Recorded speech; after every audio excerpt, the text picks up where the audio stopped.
The water here is a massive, unforgiving expanse of blue, suspended above the architecture of the reef. The ocean opens up, stripping away the shadows, the crevices, and the hiding places. Out here, the fundamental law of survival is dictated by visibility. If you can be seen, you can be hunted. The creatures that brave this open zone usually fall into two categories: those built for explosive, untraceable speed, and those armored heavily enough to withstand a violent impact. But hovering right in the middle of this exposed, sunlit void is a creature that blatantly defies both rules. It hangs motionless in the current, drifting with a terrifying kind of indifference. It has no scales. It has no shell. It possesses no rigid spines or thick, protective plating. Its body is entirely soft, a fleshy, broad silhouette outlined crisply against the surrounding water. By all conventional logic of the predator and prey dynamic, this animal is an incredibly vulnerable target, a slow-moving feast waiting to be consumed. Yet, the predators patrolling the perimeter do not rush it. The smaller fish do not dart out of its way in a blind panic. There is an eerie, unnatural calm surrounding it. This is a cuttlefish, and its absolute lack of fear is not a product of ignorance. It is an apex level of confidence born from wielding one of the most sophisticated, mind-altering weapons in the natural world. It does not carry a drop of venom. It does not wait to punish a physical touch. Instead, the cuttlefish projects danger and control directly into the minds of everything around it. It operates on a psychological battlefield, bypassing the body entirely to hack the nervous system of its audience. As a small school of fish drifts a fraction too close, the cuttlefish doesn't flinch. It doesn't fold itself away or dart for the safety of the rocks below. Instead, its skin wakes up. It begins with subtle ripple, a shadow moving just beneath the surface of its flesh. And then the illusion takes hold. Stark, high-contrast bands of black and white begin to wash across its body. They pulse outward in intense, rhythmic waves, rolling from the back of its head down to the tips of its tentacles. It is a biological strobe light, an electric, mesmerizing pattern that looks completely alien against the muted, natural tones of the sea. To the human eye, it is a spectacular light show, but to prey hovering just inches away, it is a catastrophic sensory overload. Survival for a small fish relies on a very simple, continuous neurological loop: observe, process, react. They are wired to detect the trajectory of a threat and immediately trigger a flight response. The cuttlefish's display is specifically engineered to shatter that loop. The intense contrast of the moving bands overwhelms the fish's visual receptors. It creates a barrage of conflicting data. The prey sees movement, but it cannot calculate speed. It sees a shape, but it cannot determine the boundary of the predator. The flashing patterns create an optical illusion of depth and motion that does not actually exist, pulling the prey's complete, undivided attention into a hypnotic trance. The fish stops. Its fins flutter aimlessly. Its internal alarm system is screaming that there's a threat, but its brain cannot process what to do next. It is paralyzed not by a neurotoxin coursing through its veins, but by pure, unadulterated confusion. The cuttlefish has successfully interrupted the very concept of decision-making, while the prey is locked in this cognitive trap. Staring blankly at the pulsing screen of the cuttlefish's body, the true physical weapon is primed. The cuttlefish remains perfectly, impossibly still. The only movement is the artificial wave of color on its skin. Then the strike. It is an act of violence, so fast it defies the resistance of the water. Two specialized feeding tentacles, kept hidden and tightly coiled within the arms, shoot forward. They deploy with an explosive mechanical snap, crossing the gap between predator and prey in a fraction of a blink. There is no desperate chase.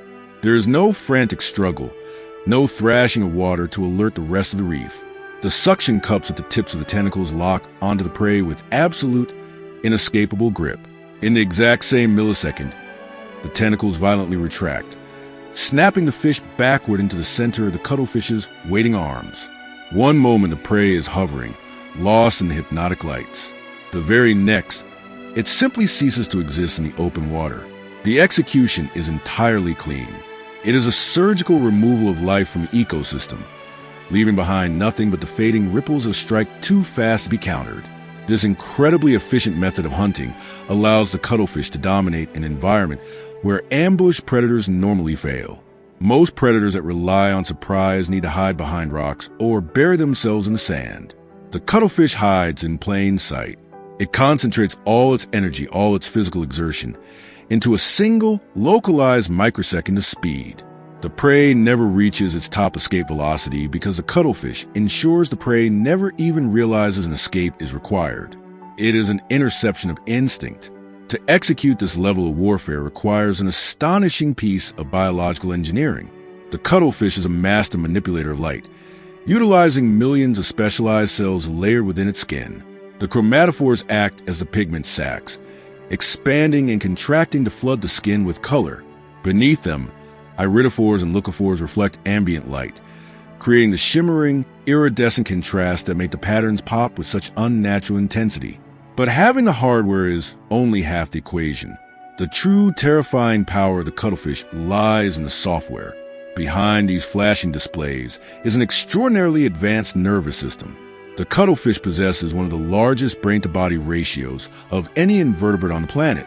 Its intelligence is profound, complex, and highly adaptable. It doesn't just broadcast a random sequence of lights. It calculates. It constantly reads the environment, assessing the distance of the prey, the angle of the sunlight, the texture of the background, and the specific type of animal it is targeting. It remembers which patterns work best against a sandy bottom, and which displays are more effective against the chaotic backdrop of a coral wall. If a particular strobe effect fails to hypnotize a certain species of fish, the cuttlefish learns. It adapts. It changes the frequency, the contrast, and the speed of the display, customizing its psychological assault in real time. This cognitive heavy lifting means the cuttlefish is constantly making high-level tactical decisions.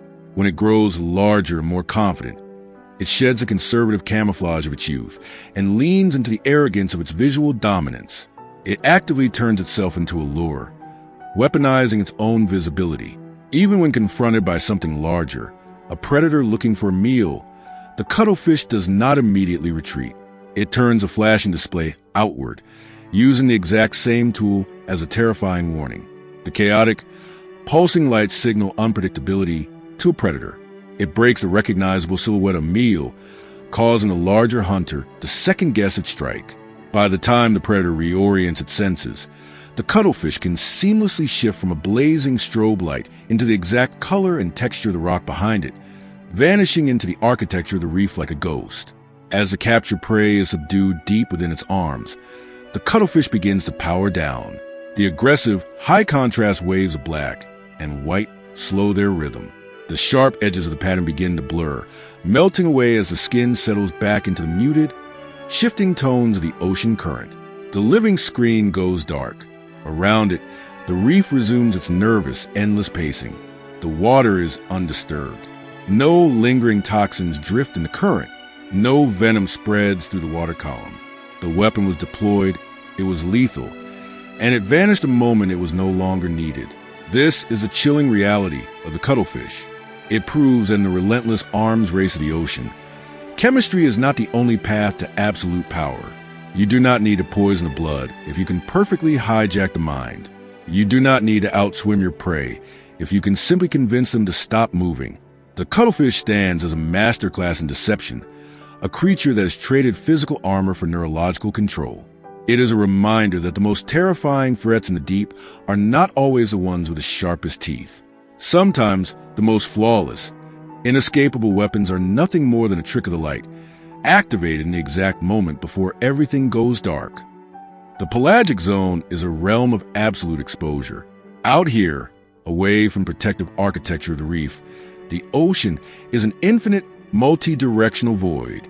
There are no coral heads to slip behind, no sandy substrates to burrow into, no narrow crevices to exploit for leverage.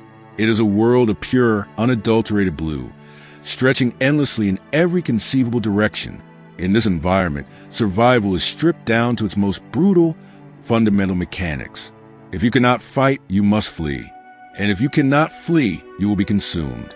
To exist here is to accept that you are perpetually on a stage, watched by eyes that have evolved over millions of years to detect the slightest anomaly in the water column. For a creature entirely devoid of physical defenses, this open blue should be a graveyard. Enter the squid, Look at its biology, and you see an animal that seems almost recklessly vulnerable. It possesses no heavy, calcified armor to deflect a bite. It carries no venomous spines to punish an attacker. It lacks the crushing claws of crustacean or the bone-shattering jaws of predator. Its body is profoundly soft, a gelatinous, muscular tube designed for one singular, desperate purpose: propulsion. It is a creature built entirely for sprint. Rely on a siphon to expel jets of water that rocket its fragile body through the abyss. But speed in the open ocean is rarely enough. No matter how fast the squid pulses its mantle, no matter how desperately it flares its fins to cut through the water, there's always something faster. There's always a torpedo-shaped hunter, a tuna, a shark, a marine mammal, built not just for a sudden burst, but for the grueling, relentless endurance of a long chase. When the pursuit begins, the mathematics of survival are not in the squid's favor. The predator locks onto the visual target, its muscles burning with absolute efficiency, closing the distance meter by terrifying meter. The water pressure shifts. The predator's jaws part, the inevitable conclusion of a chase playing out exactly as the rules of the open ocean dictate. And then, the rules are violently rewritten. In the exact fraction of a second before the teeth connect, the water explodes into total darkness. A violent, billowing cloud of jet black erupts precisely where the squid was hovering just a heartbeat before. It blooms outward, a sudden, shocking interruption of the pristine blue. To the casual observer, this is a smoke screen, a simple visual trick meant to hide the prey while it swims away. But to view squid ink merely as underwater smoke is to fundamentally misunderstand one of the most complex, multi-layered chemical weapons in the natural world. This is not a passive curtain to hide behind. It is a highly engineered neurosensory assault designed to completely break the mind of the hunter. When the predator strikes in that darkness, its jaws snap shut not on the soft, protein-rich flesh of the squid, but on a ghost. The ink is born deep within the squid's body, stored in a specialized sac intimately connected to its digestive system. It is kept there, pressurized and ready, a dormant weapon waiting for the ultimate emergency. When the muscular walls of the sac contract, the ink is forced out through a duct, but it does not simply bleed into the water. It is mixed with a carefully calibrated volume of mucus. This mucus is the secret architecture of the illusion. It gives the ink physical weight. It gives it texture. It binds the dark pigment together so that it doesn't just disperse, it holds its shape. In many encounters, the squid does not just release a cloud, it creates a pseudomorph, a false body. The ink and mucus bind together to form a dense, three-dimensional mass, roughly the same size and shape as the squid itself. It hangs in the water column, suspended by the current, perfectly mimicking the physical presence of the prey, the predator. Operating on the razor edge of instinct and moving at terminal velocity, does not have time to run a complex visual analysis. It sees the shape, it registers the target, and it attacks. It sinks its teeth into the pseudomorph, expending the last crucial burst of its hunting energy on an empty, bitter shadow. But the visual deception is only the first phase of the weapon. Predators of the open ocean do not hunt by sight alone. They are chemical tracking machines. They follow microscopic scent gradients, tasting the water for the amino acids and biological exhaust left behind by a fleeing target. They rely on incredibly sensitive olfactory receptors to guide them when vision fails. The squid knows this. Evolution knows this. And so, the ink is weaponized on a molecular level. As the dark cloud expands, it releases a flood of specific chemical compounds, heavily concentrated with melanin. But laced within that melanin are profound chemical irritants and overwhelming sensory blockers. When the predator swims into the ink, it is not just blinded, it is chemically blinded. The compounds coat the predator's gills and olfactory sensors. They burn, they confuse, and they entirely scramble the hunter's ability to process scent. Imagine a bloodhound tracking a scent through a forest, only to have a flashbang grenade detonate directly in its face. The sensory overload is absolute. The predator's tracking loop, the constant rhythmic feedback of visual and chemical data that guides a chase, is violently severed. Instead of a clear, directional path leading to a meal, the predator is bombarded with noise, static, an overwhelming wall of contradictory information. It forces a hunter to stop. It forces a complete reset of the brain. The predator must spit out the bitter mucus, clear its gills, wait for its vision to return, and attempt to reacquire the target. But the target is already gone. In the exact moment the ink was released, the squid did not just swim straight ahead. It used its powerful siphon to execute a massive, angular change in trajectory. It jettisons itself vertically, shooting upward toward the blinding light of the surface, or diving sharply downward into the colder, darker thermoclines below. It changes its depth, shifting into an entirely different layer of light and pressure, completely removing itself from the predator's two-dimensional plane of attack. By the time the dark cloud dissipates, by the time the predator clears its senses and scans the open blue, the ocean is empty, the trail is cold, the biological signature has been erased. The squid has achieved the impossible. It has made a predator forget where it was going. This is the genius of the squid's defense. It does not attempt to overpower the enemy. It does not waste metabolic energy trying to build impenetrable armor or synthesize highly lethal neurotoxins that take minutes to paralyze a massive shark. The squid understands in the pelagic zone, time is the only currency that matters. It doesn't need to kill the predator. It only needs to buy 3 seconds of confusion. 3 seconds of hesitation is the difference between being digested and surviving to breed. This weapon of absence profoundly shapes the ecology of the open ocean. Because squid possess this ultimate escape mechanism, they can afford to exist in the most dangerous environments on the planet.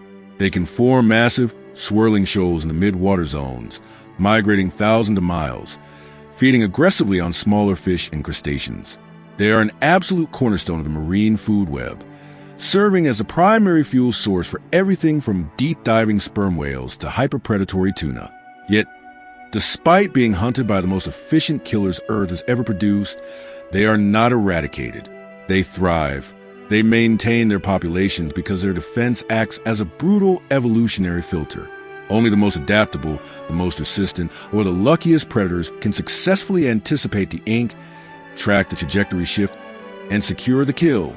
The ink doesn't stop predation. It regulates it, and it forces predators to evolve. Some marine mammals, like certain species of dolphins, have learned to work in coordinated teams to exhaust the squid, forcing them to deplete their ink reserves before moving in for the final strike. It is an endless, escalating dialogue of tactics between hunter and hunted, playing out in the vast, featureless arenas of the deep. As the lingering black mist finally dilutes, dissolving into microscopic currents until water is crystal clear once more, there is no physical evidence that a life or death struggle just occurred. No torn scales drifting to the bottom. No lingering scent of venom. Just a vast, silent blue, somewhere far beyond the limits of visibility. The squid slows its frantic pulse. It expands its mantle, drawing the cold, oxygen-rich water. It has survived another day in a world that offers no sanctuary. This is a legacy of the squid. It is a creature that proves that power in nature does not always require force. You do not need to shatter bones or stop a heart to win a battle. Sometimes the most flawless, devastating weapon you can wield is the ability to introduce a single, perfectly timed lie into the mind of your enemy, to offer them a shadow while you steal away your life in the dark. Before moving on to the next predator, make sure to subscribe to Earth's documentary and turn on the notification bell so you can join us for every new discovery. The architecture of the reef is a deceptive thing. From above, it looks like a sprawling, chaotic metropolis of color and life. But as you descend, as you leave the open blue and push down into the limestone foundation, the world fundamentally changes. The coral heads fuse together. The gaps narrow. The light begins to fail, fracturing into thin, dusty shafts that illuminate a claustrophobic labyrinth of sharp edges, deep crevices, and dead ends. Down here, the rules of the open ocean are completely inverted. Speed is no longer an asset. It is a fatal liability. If a predator tries to accelerate in these tight, jagged corridors, it will smash itself against the rock. Brute force is equally useless, as there is no room to swing a heavy tail or leverage a massive jaw.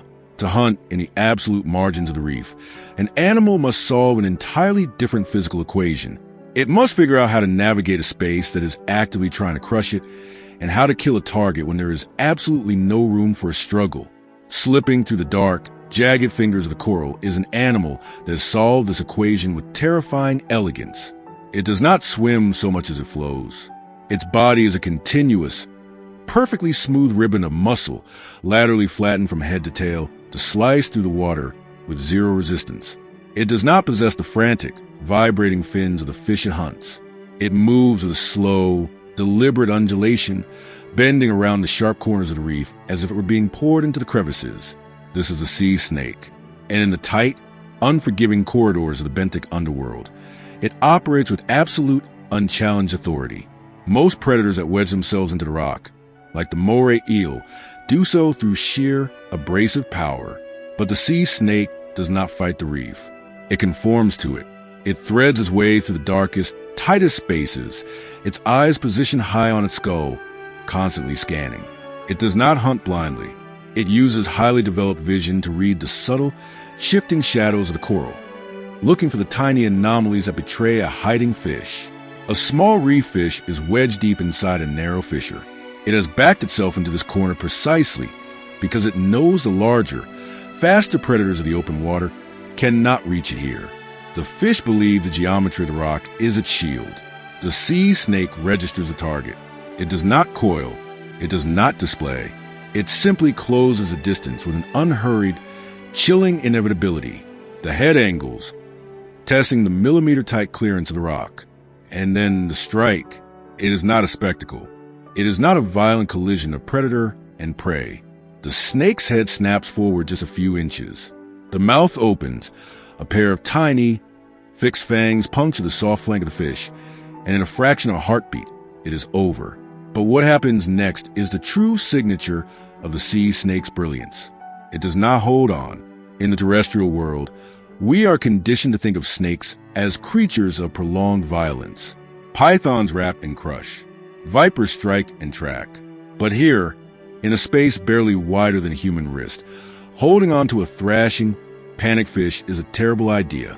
Reef fish are armed with rigid, razor-sharp dorsal spines designed to choke and lacerate anything that tries to swallow them alive. If the snake were to wrestle the fish in this confined space, it would be battered against the coral and stabbed by the fish's defensive armor. So, the snake simply lets go. It delivers the bite, immediately releases its grip, and pulls its head back, watching with a cold, terrifying patience as the prey attempts to flee. The fish explodes out of the crevice, its tail beating in a frantic, desperate rhythm. It thinks it has escaped. It thinks the predator missed or gave up, but the sea snake does not need to chase it because it has just injected the fish with a chemical shortcut that entirely deletes the possibility of escape. The venom of the sea snake is not designed to digest tissue. It is not a necrotic acid that melts flesh or causes agonizing, localized pain. It is something far more surgical and far more sinister. It is a highly refined neurotoxin that targets the very communication lines of the victim's body. As the fish swims, the venom races through its bloodstream, actively seeking out the neuromuscular junctions, the microscopic gateways where the brain's electrical signals must cross over to command the muscles. The venom acts as a chemical padlock. It slams these gateways shut, blocking the transmission of sodium ions. The terror of this venom is that it leaves the mind perfectly intact. The fish's brain is still screaming at its body to swim, to turn, to accelerate, but the body suddenly stops listening. Just seconds after the bite, the fish's frantic escape begins to degrade. Its movements lose their tight, symmetrical rhythm. The tail beats become sluggish and uncoordinated. The fish lists to one side, its pectoral fins twitching uselessly as it drifts completely off balance. The signals from the brain are firing into a void. The muscles simply receive no instruction to contract. Within moments, the paralysis is absolute.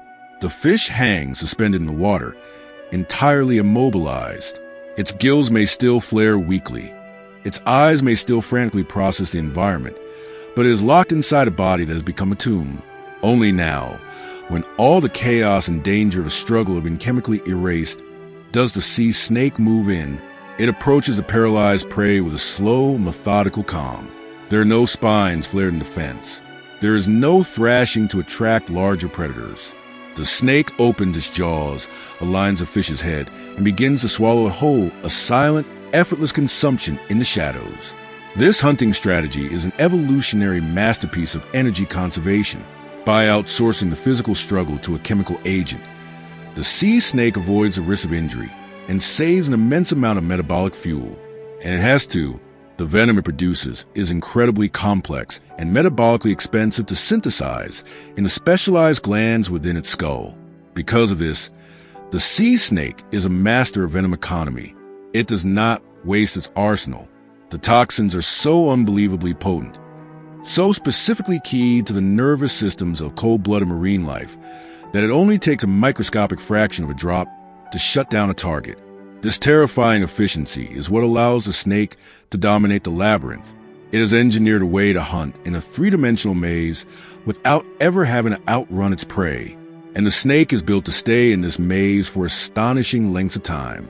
Unlike terrestrial snakes that must constantly breathe, many species of sea snake have developed cutaneous respiration.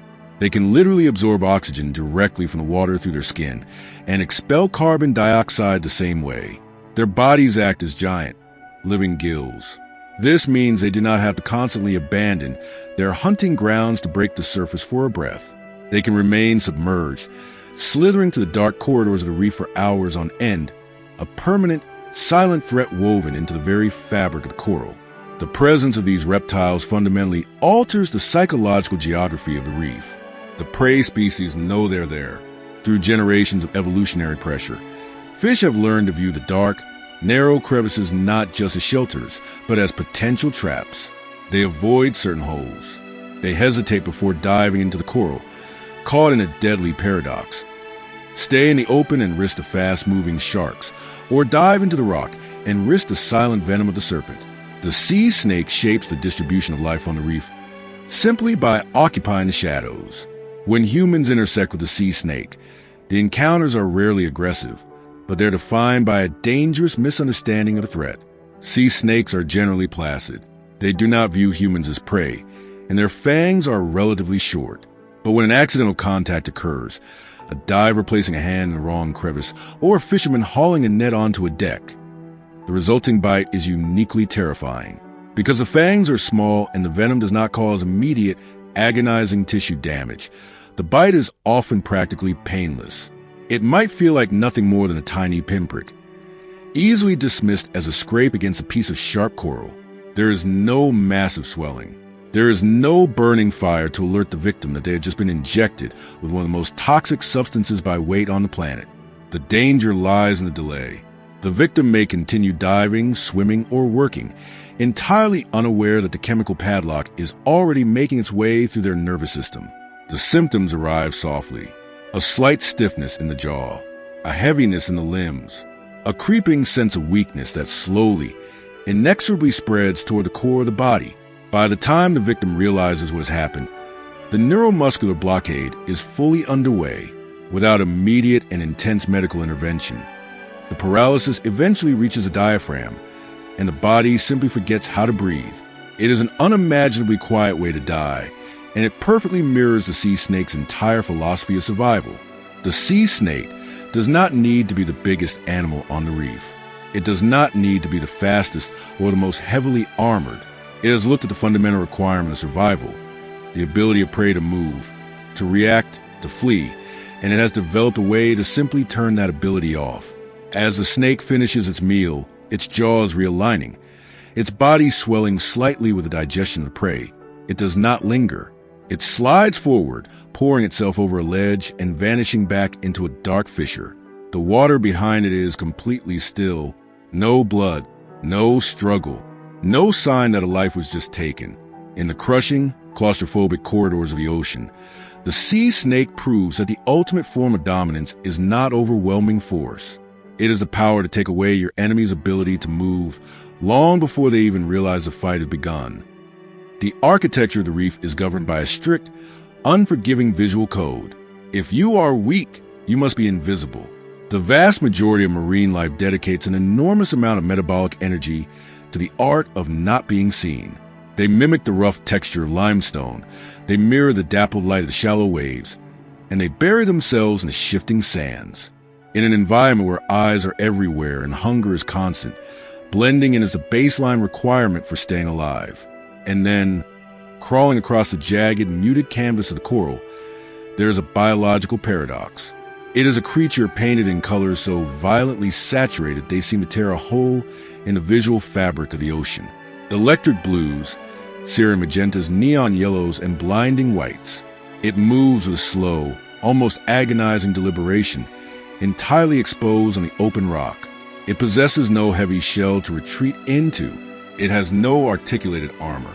It lacks the explosive muscle fibers required for a sudden, desperate sprint into the shadows. Its body is profoundly, remarkably soft, a fleshy, naked ribbon gliding through a world of razor-sharp teeth and crushing jaws. By every logical metric of the predator and prey dynamic, this animal should not exist. It is a slow-moving, neon-lit piece of protein advertising itself to an ocean full of killers. It looks like an evolutionary mistake, but the nudibranch, the sea slug, does not make mistakes. It operates on a level of evolutionary audacity that borders on arrogance. It does not hide because it wants to be seen. It wants every predator within visual range to register its presence, to note its striking colors, and understand exactly what those colors mean. In the language of the wild, this brilliant coloration is aposematism, a highly visible warning sign. It is a billboard that reads, in no uncertain terms, asterisk, do not touch me. I am toxic. Asterisk, for many predators, this warning is enough. They have learned, through generations of hard evolutionary lessons, that bright colors on slow animals equal agonizing pain, illness, or death. They see the nudibranch. They calculate the risk, and they alter their course, leaving the soft little slug to continue its unhurried journey. But the truly terrifying genius of the sea slug is not that it is toxic. It is how it becomes toxic. If you look at other venomous creatures, the lionfish, the stonefish, the sea snake, they all share a common biological burden. They have to manufacture their own weapons. They possess complex, metabolically expensive venom glands. They devote massive amounts of internal energy to synthesizing complex proteins and neurotoxins from scratch. It is a heavy tax on their biological resources. The nudibranch refuses to pay that tax. It does not manufacture venom. It does not possess a single venom gland in its entire body. Instead, it relies on the most ruthless, efficient cheat code in the natural world. It steals its weapons from everything else. This is not an animal that hunts for simple calories. It hunts for chemical artillery. The nudibranch glides over the reef, seeking out the most heavily defended toxic organisms in the environment. It feeds on toxic sponges, highly venomous hydroids, and stinging sea anemones, creatures that are practically untouchable to the rest of the food web. When a normal fish takes a bite out of a toxic sponge, the chemicals burn its mouth, disrupt its physiology, and force it to violently reject the meal. But the nudibranch's digestive tract is a marvel of biochemical engineering. As it slowly rasps away the toxic tissue with its specialized, conveyor belt-like teeth, it does not destroy the poison. Instead, its stomach isolates the toxic compounds. It packages them. It moves these stolen chemicals through its own digestive walls, transporting them perfectly intact into its own skin and specialized tissues. It literally weaponizes its own diet. The prey spent millions of years and countless calories evolving a chemical defense, and the nudibranch simply eats it, absorbs it, and wears it as a borrowed suit of armor. But the theft does not stop at chemical compounds. In some species of nudibranch, the robbery goes from chemical to physical, and it results in one of the most astonishing biological feats on Earth. When certain sea slugs feed on venomous hydroids or anemones, they are consuming an animal armed with nematocysts, microscopic, pressure-sensitive harpoons loaded with paralyzing neurotoxins. Normally, the slightest touch causes these cells to explode outward, firing their toxic darts. It is a hair-trigger weapon system. Somehow, through a mechanism that still baffles the mind, the nudibranch is able to consume these loaded, hair-trigger weapons without setting them off. It coats them in a specialized mucus that entirely suppresses their firing mechanism. The slug swallows the unexploded ordnance whole. These microscopic harpoons pass harmlessly through the slug's stomach and are carefully routed through a complex network of digestive branches that extend outward into the finger-like, frilly appendages on the slug's back, known as serrata. The serrata sway beautifully in the current, looking like decorative gills or soft petals of flower. But they are not decorations. They are silos. The nudibranch transports the stolen, fully loaded harpoons to the very tips of the serrata and stations them there, pointing outward, primed and ready to fire. It has effectively stolen the physical weapons of its prey and mounted them on its own back. Imagine a predator, young and inexperienced, or perhaps just desperately hungry. It ignores the neon warning colors. It sees the soft, slow-moving flesh and decides to take a chance. It lunges, its jaws clamping down on the nudibranch's back. The predator expects the soft yield of vulnerable tissue. Instead, it bites down on a stolen minefield. The mechanical pressure of the predator's bite instantly deactivates the slug's suppressive mucus. Millions of stolen nematocysts violently discharge all at once, firing their paralyzing toxins directly into the soft, highly sensitive tissues of the predator's mouth and gills. The effect is instantaneous and catastrophic. It is a blinding flash of pain, burning irritation, and neurological shock. The predator recoils, thrashing violently as it spits the sea slug out. The taste is incredibly vile, a potent cocktail of stolen chemicals and borrowed venom. And what of the nudibranch? It survives the encounter with chilling indifference. The serrata on its back, the silos holding the stolen weapons, are designed to be expendable. If a predator bites one off, it detaches easily, convulsing and leaking toxins into water, acting as a brilliant, agonizing distraction. The slug loses a piece of its frill, but its core organs are completely untouched. It simply crawls away, wounded but alive, and over the coming weeks, it will effortlessly regenerate the lost appendage, ready to fill it with stolen weapons all over again. The predator, however, leaves the encounter permanently changed. It has learned a brutal, unforgettable lesson. That neon color palette is permanently burned into its neural pathways, associated forever with a mouth full of fire. It will never, under any circumstances, attack a creature that looks like that again. This localized learning effect is where the nudibranch strategy reaches its absolute zenith. Because its toxicity is entirely dependent on its diet, the nudibranch creates an unpredictable, modular defense system. A blue sea slug on one side of the reef might have been feeding on highly toxic sponges, making it lethal. Another blue sea slug, just a mile away, might have been feeding on a different, milder prey, making it relatively harmless. Predators cannot rely on instinct alone to navigate this. They cannot assume that they know the rules. The only safe response is total, absolute avoidance of the entire color spectrum. By hijacking the weapons of the reef, the nudibranch projects a protective umbrella of fear that alters the foraging routes of predators, creating invisible safe zones for itself and anything else that happens to look like it. To watch a nudibranch move across the exposed rock is to witness a masterclass in evolutionary subversion. It is an animal that has looked at the brutal, demanding arms race of the ocean, the desperate need for thicker shells, faster muscles, and complex venom glands, and simply opted out. It invests nothing. It builds no armor. It synthesizes no poison. It lets the rest of the ecosystem do all the hard work, and then it slowly, methodically steals the results. It is the ultimate oceanic thief, wrapping itself in neon light, moving with absolute impunity through a world of killers, protected by nothing but the stolen pain of others.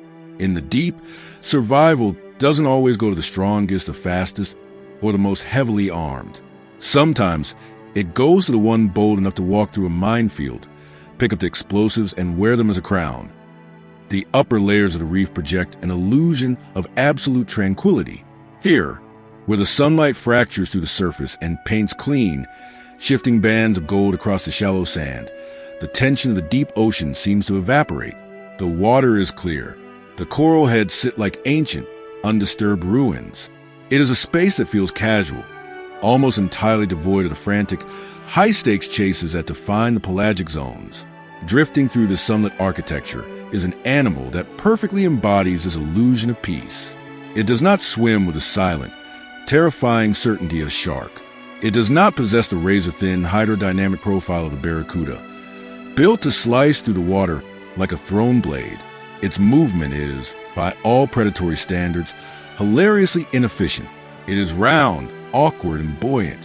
It pulses gently, relying on tiny fluttery flicks of its fins to adjust its position, hovering more than it swims.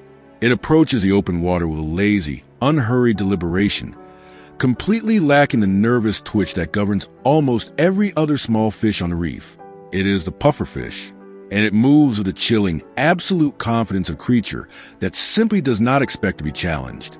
In a habitat where every shadow is a potential threat, this lack of urgency feels like a fatal error. The puffer is a slow, fleshy target, conspicuously exposed in the shallow light. And inevitably, the reef tests this vulnerability. A shadow falls over sand. A larger predator, a grouper or a cruising reef shark, banks sharply, its eyes locking onto the slow-moving silhouette. The predator accelerates. The distance collapses. This is the moment where instinct demands panic. This is the moment where prey is supposed to dart into the coral, to flee, to fight for its life. The pufferfish does nothing. Its response to an impending attack is remarkably delayed, almost dismissive. It waits until the predator is so uncomfortably close that the attack seems completely unavoidable. It waits until the absolute final millisecond, a threshold of proximity that would trigger blind terror in any other species. Only then, when the jaws are practically open to consume it, does the puffer execute its defense. It does not run. It alters its own physical geometry. With incredible mechanical speed, the puffer forcefully gulps water into its stomach. This is not a frantic, choking reflex. It is a highly coordinated biological deployment driven by specialized muscles and hyperelastic tissues. In seconds, its body swells outward, doubling, sometimes tripling in physical volume. As the skin stretches to its absolute limit, dozens of spines that previously lay flat and hidden are forced upward, locking into place as rigid, unforgiving spikes. In the blink of an eye, the soft, fleshy meal is transformed into a massive, awkward, spherical barricade. The predator immediately hits the brakes, aborting the strike in a cloud of confused bubbles. It halts not just because the prey has suddenly grown too large to swallow, but because of what that dramatic transformation represents. The visual message is absolute.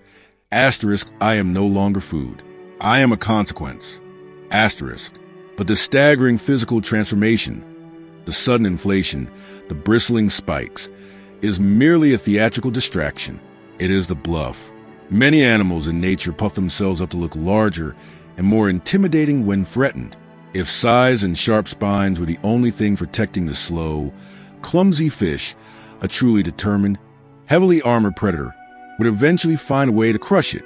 The pufferfish survives because the true weapon is completely invisible. The danger does not lie on the surface of the spikes. It is woven directly into the flesh, the liver, and the skin of the fish itself. The puffer is saturated with tetrodotoxin. This is not a venom designed to burn tissue, and it is not a digestive enzyme meant to dissolve flesh. It is one of the most potent, complex, and devastating natural neurotoxins ever discovered in the ocean, and its method of execution is a masterpiece of biological horror. It does not cause an explosion of agonizing pain. It does not trigger a violent, thrashing struggle. Tetrodotoxin causes absolute, terrifying silence.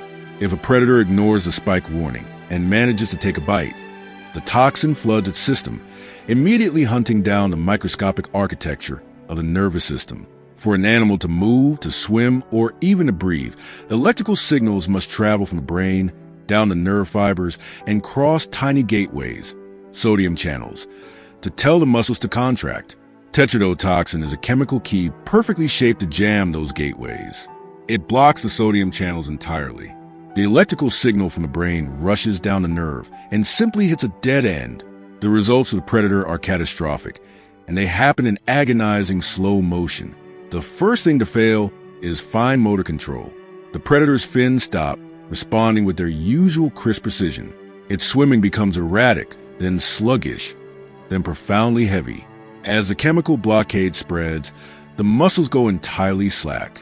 The hunter begins to sink, rolling helplessly in the water column, entirely stripped of its balance. The true nightmare of this toxin is that it does not immediately cross the blood-brain barrier. The predator's mind remains fully, sharply aware. It knows it is sinking.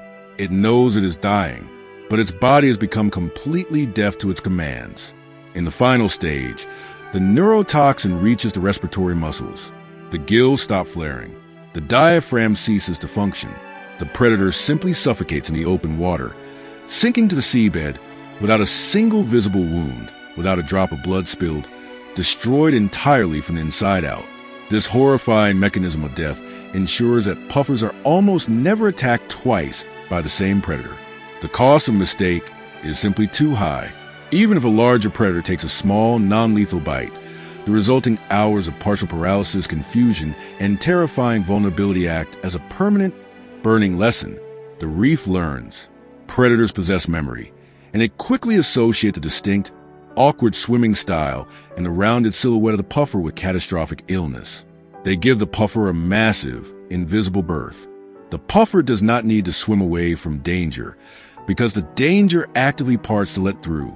It creates a psychological umbrella of safety so powerful that other, smaller fish will often trail closely behind it, using the puffer's toxic reputation as a shield against the rest of the reef. But the most fascinating twist in the puffer's arsenal is that it does not create this weapon itself. Much like the sea slug, the pufferfish is a biological thief. The tetrodotoxin is not genetically manufactured by the fish. It is harvested. It originates from highly specific, toxic bacteria that exist in the puffer's environment and its diet.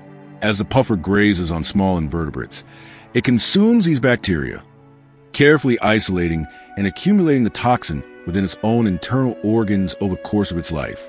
This dietary link introduces a terrifying variable into the ecosystem: inconsistency. Because the toxicity is tied entirely to what the fish eats, a puffer in one specific reef might be only mildly toxic, while a genetically identical puffer a few miles away, feeding in a slightly different microhabitat, might carry a payload lethal enough to wipe out a dozen large sharks. Predators do not possess the ability to calculate this nuance. They cannot tell if a puffer is fully loaded or running on empty, so they must treat every single encounter as potentially lethal. The uncertainty itself becomes part of the weapon, and the puffer knows exactly how to handle this power. Watch an inflated pufferfish closely. It is a sphere of pure tension, but it is not panicking. As its body stretches to its absolute limit, its breathing actually slows down. The gill movements become deep and highly deliberate.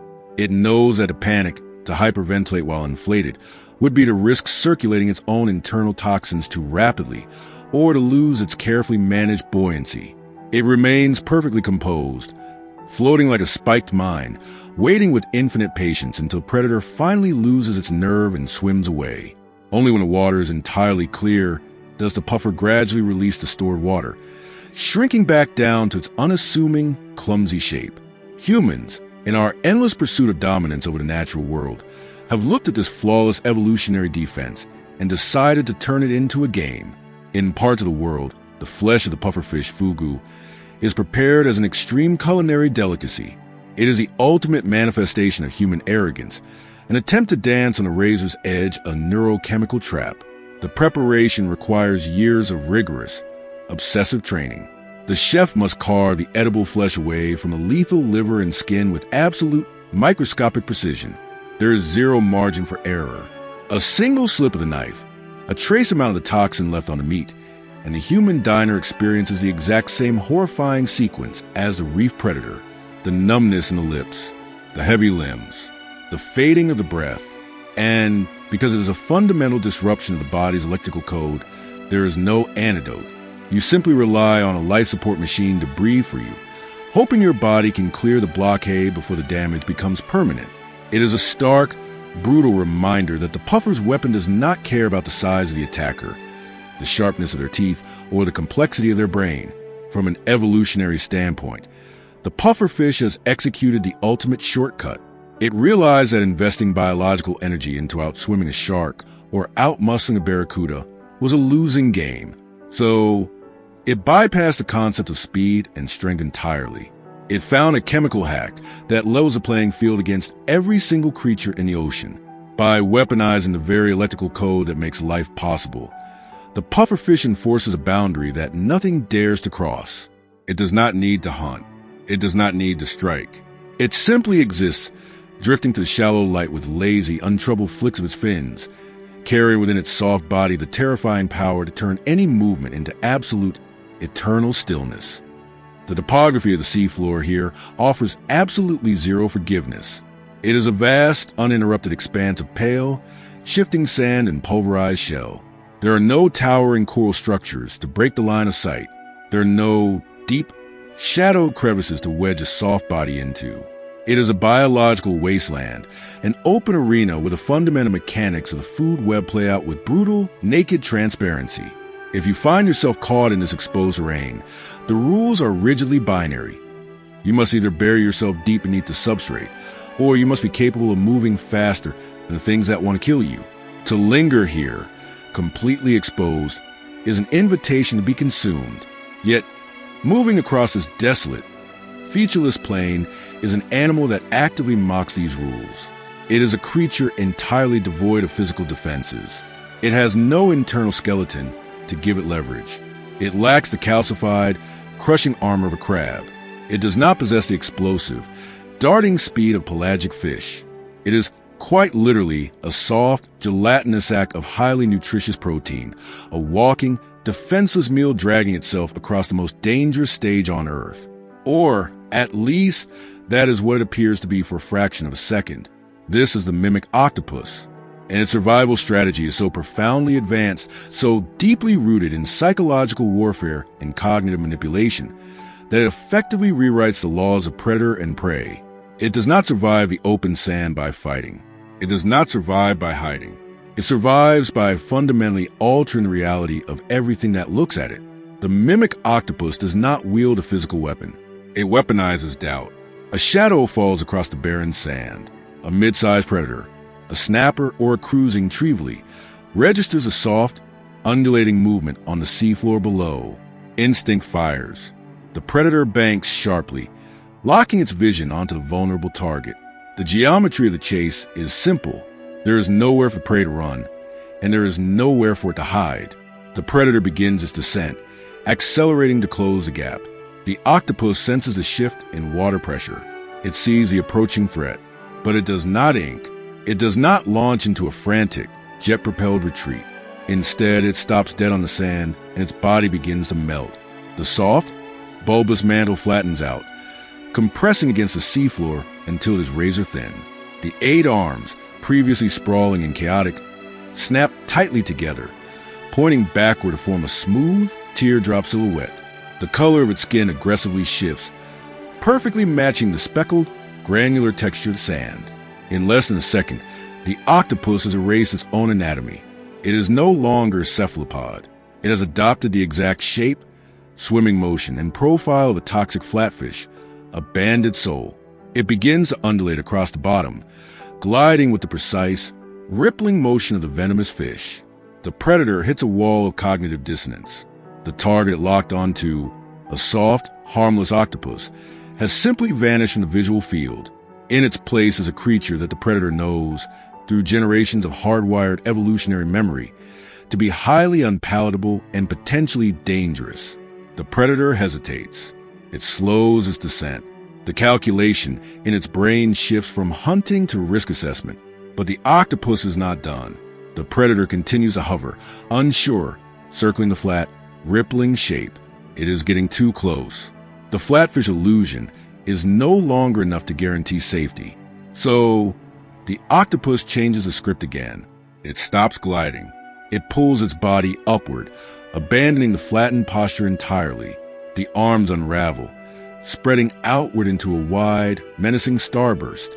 The mottled sand colors vanish, replaced instantly by bold, aggressive stripes of high-contrast black and white. The octopus raises its body off the substrate, letting its striped arms trail and drift in the current, creating the unmistakable, spiked halo of a lionfish. This is not a defensive crouch.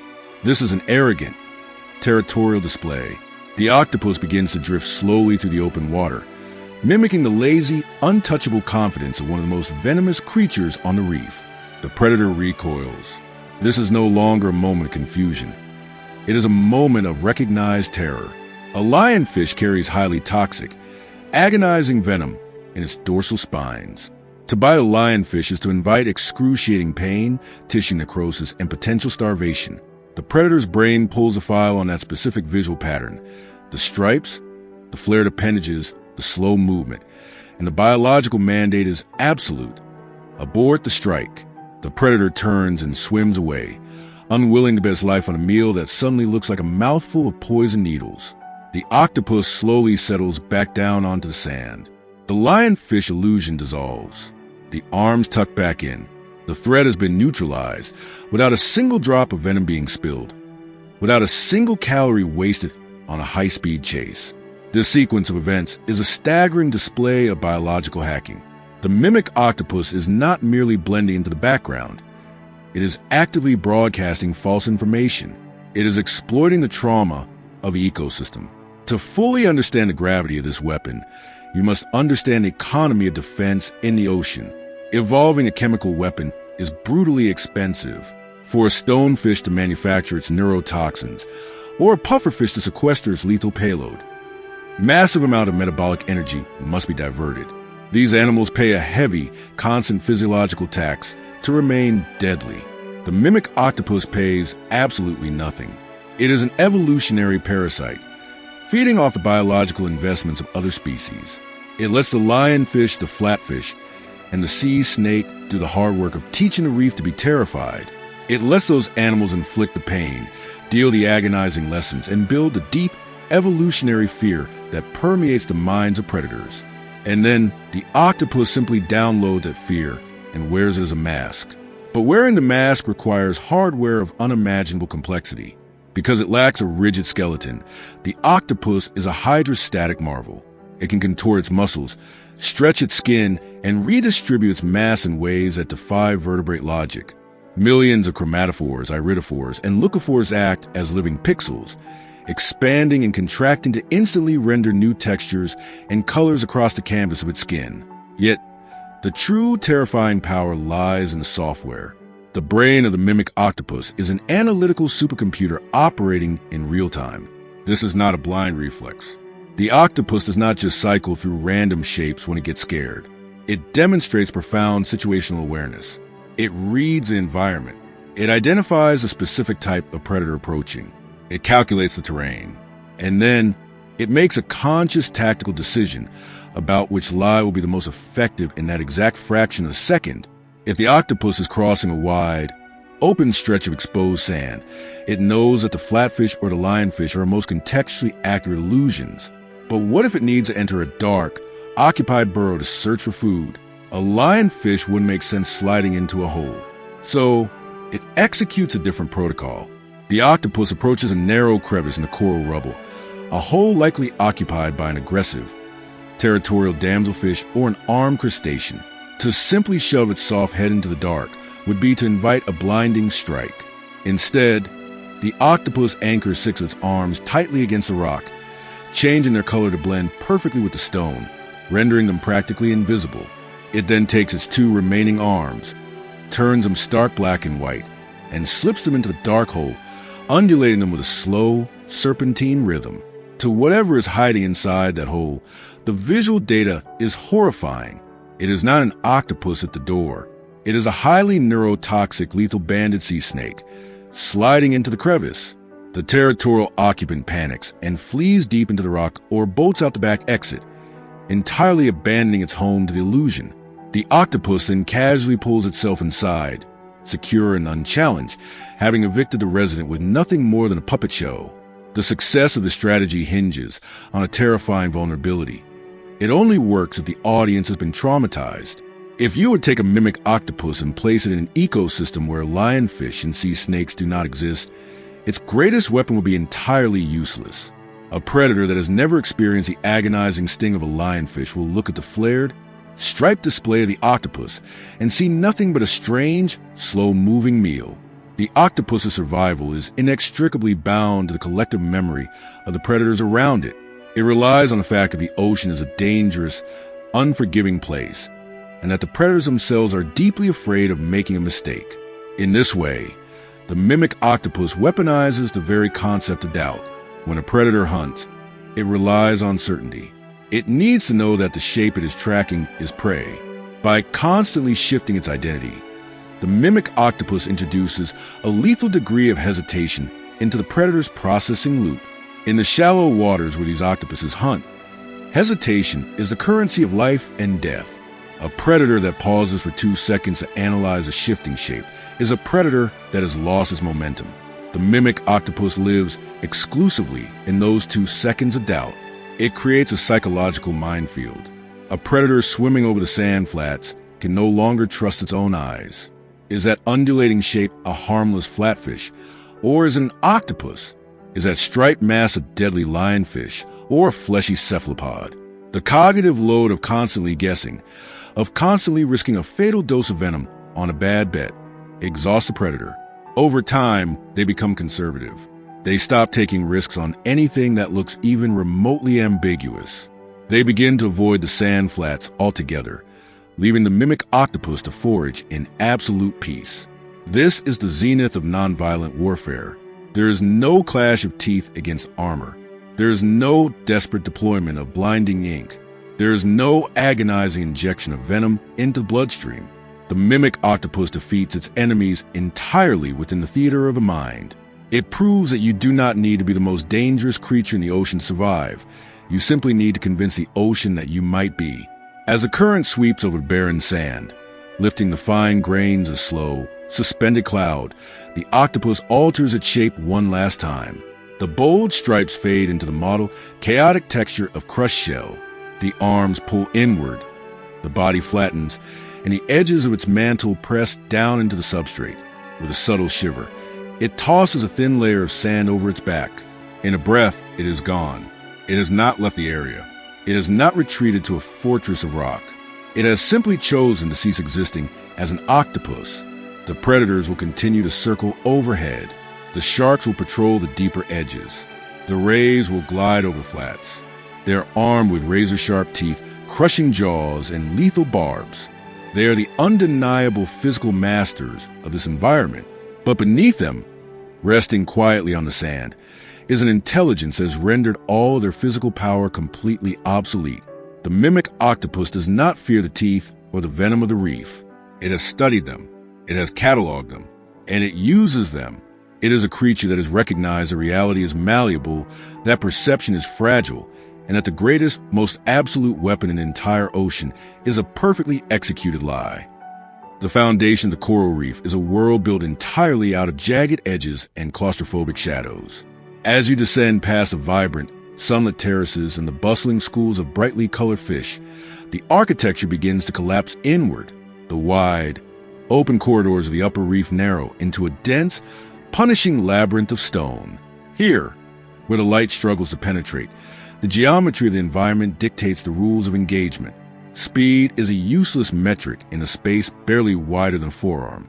Agility is stripped away by the crushing walls of rock. Down here in the dark, intersecting fractures of the reef's basement, survival is not decided by who can swim the fastest. It is decided by who can control the space. Reaching slowly out from the absolute blackness of a deep, narrow crevice are 2 incredibly long, tapered antennae. They do not thrash. They do not panic. They sweep through the water column with a slow, deliberate, almost mechanical precision. They are tasting the dark, reading invisible currents, mapping the microscopic landscape of the ocean before the body ever reveals itself. Wedged deep within the rock, anchored into stone with an absolute, unyielding grip, is the lobster. To look at a lobster is to look at a creature that has placed all of its evolutionary chips on the concept of brute force and impenetrable defense. It is a biological tank, a creature encased entirely in a thick, rigid exoskeleton forged from layers of calcified chitin and calcium carbonate. This armor is a magnificent piece of natural engineering. It is designed specifically to absorb the blunt force trauma of the reef. It deflects the scraping, serrated jaws of passing predators. It resists the crushing, bone-breaking pressure of larger hunters. To crack a mature lobster in the open water requires an expenditure of energy that most predators simply cannot afford. But the armor is a compromise. And in the ocean, every compromise is an invitation to be killed. To maintain the ability to move, to hunt, and to breathe, the lobster cannot be entirely encased in solid stone. The armor must be articulated. There must be joints. The underside of the tail The hinges of the legs, the delicate, feathery gills tucked beneath the carapace. These are the structural weak points. They are the exposed seams in the vault. And the lobster is terrifyingly aware of this vulnerability. This is why the lobster does not roam the open sand flats. This is why it does not swim freely through pelagic zones. It understands that out in the open water, where attacks can come from 360 degrees, armor is only a temporary delay of the inevitable. Out there, a predator will eventually find the seam. Therefore, the lobster's entire strategy of survival revolves around a deeply calculated negotiation with its environment. It uses the reef itself as the second half of its armor. By backing itself deep into a narrow, rock-solid crevice, the lobster fundamentally alters the mathematics of predation. It eliminates the threat of an attack from the rear. It eliminates the threat from above and below. It forces any creature that wishes to consume it to approach in the front, straight down a narrow, claustrophobic tunnel. And waiting at the mouth of that tunnel are the lobster's primary weapons. The claws are not elegant. They are not designed for the surgical, venomous precision of a sea snake or the psychological manipulation of a cuttlefish. They are instruments of catastrophic mechanical violence. Powered by dense, hypertrophied muscle tissue, these claws are capable of generating an astonishing amount of pounds per square inch of crushing force. They are built to snap the spines of sea urchins, to shatter the thick shells of clams, and to sever the limbs of anything foolish enough to try and drag the lobster from its hole. In the confined space of a crevice, where leverage is everything, the lobster is practically a god, a large moray eel, driven by hunger and armed with a mouthful of backward-curving, bacteria-laden teeth, approaches the entrance of the hole. In the open water, the eel is a devastating, serpentine killer. But here, the physics of the encounter are entirely warped. As the eel attempts to push its head into a narrow opening, the lobster does not retreat. It cannot retreat. Its back is already against the stone. Instead, it braces its legs against the rock, locking itself into place, and brings its massive claws forward to form a living barricade. The eel hesitates. To push forward is to insert its soft face and delicate gills directly into the crushing grip of the lobster's pincers. There is no room for the eel to dodge. There is no room for it to thrash or tear. It is a pure, head-on collision of mechanical forces, and in this specific geometric bottleneck, the lobster possesses the ultimate high ground. The eel calculates the risk of a shattered jaw or a crushed eye, decides the energetic cost is too high, and slowly backs away into the dark. The physical defense holds. The mechanical weapon succeeds.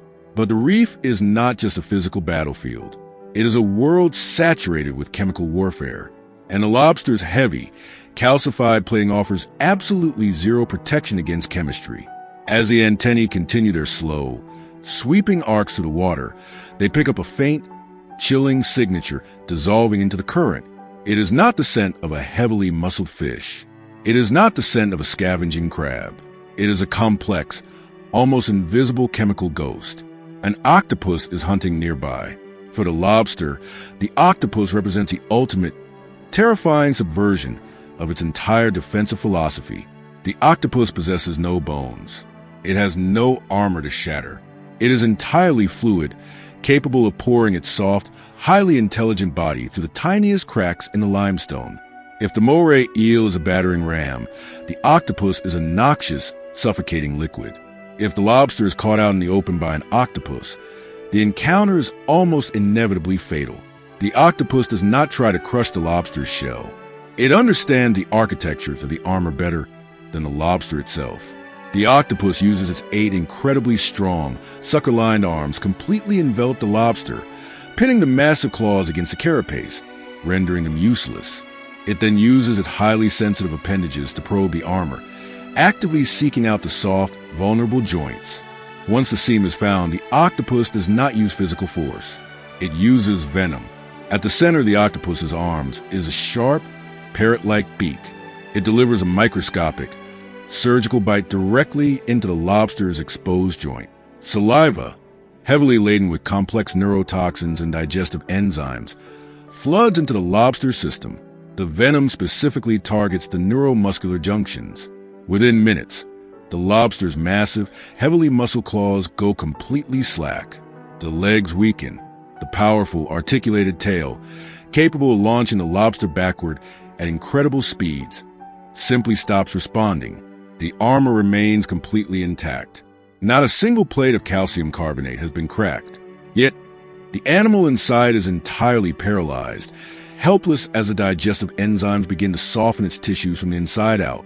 The lobster knows this threat intimately. It does not need to see the octopus. The chemical trace in the water is enough to trigger a profound, paralyzing caution. The lobster pulls its antennae back slightly, sinking even deeper into the farthest recesses of its rocky vault. It tucks its abdomen tight. It will not forage tonight. It will not risk stepping out onto the exposed sand where mechanical strength can be neutralized by venom and intellect. It will wait out the chemical ghost.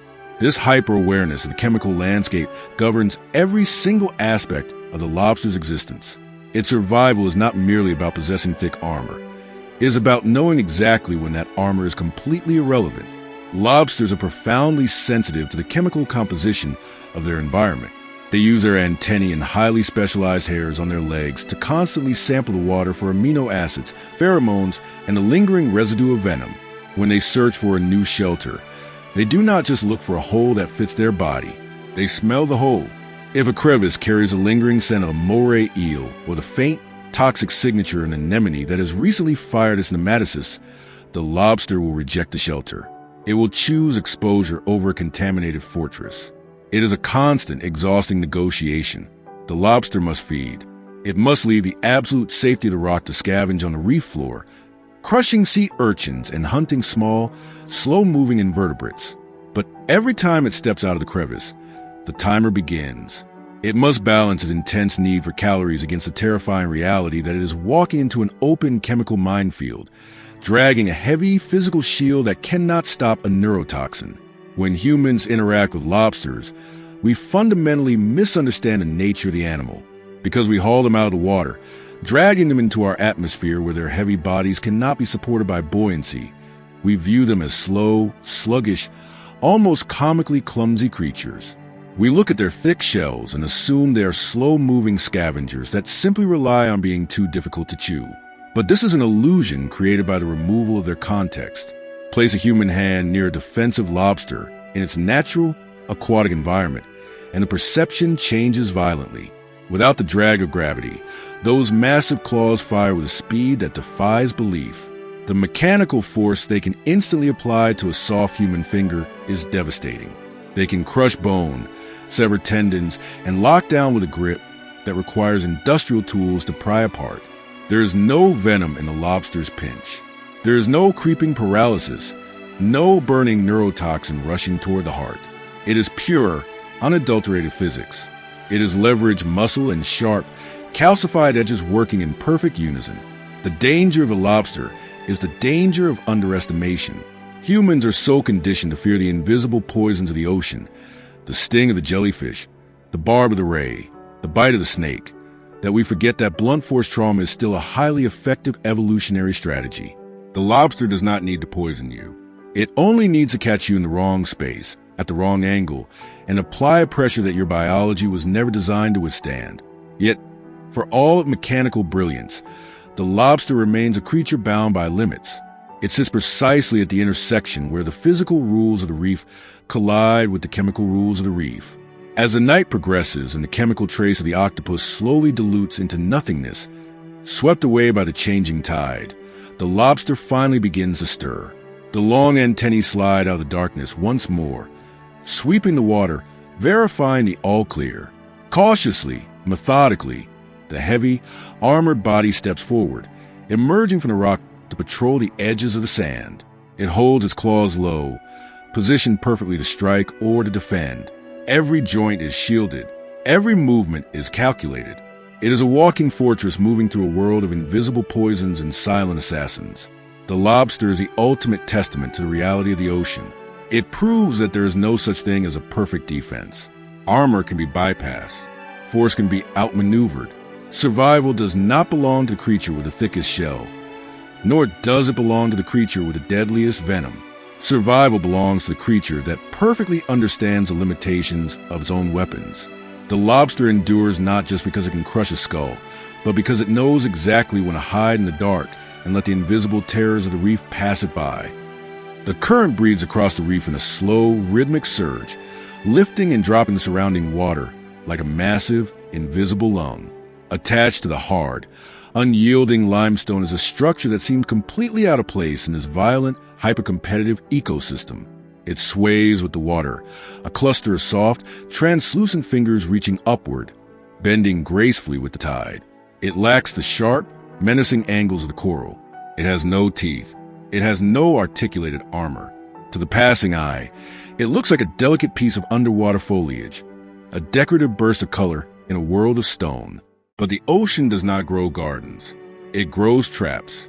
This is a sea anemone, and beneath its incredibly soft, inviting exterior lies a weapon system of such staggering, microscopic violence that it makes the jaws of the shark look like a clumsy, primitive tool. The anemone does not swim. It does not patrol the reef looking for a meal. It does not even possess a central brain to formulate a hunting strategy. In an environment where survival is usually dictated by the ability to outthink or outrun your opponent, the anemone has discarded the concepts of pursuit and intelligence entirely. It is a creature defined by pure, terrifying passivity.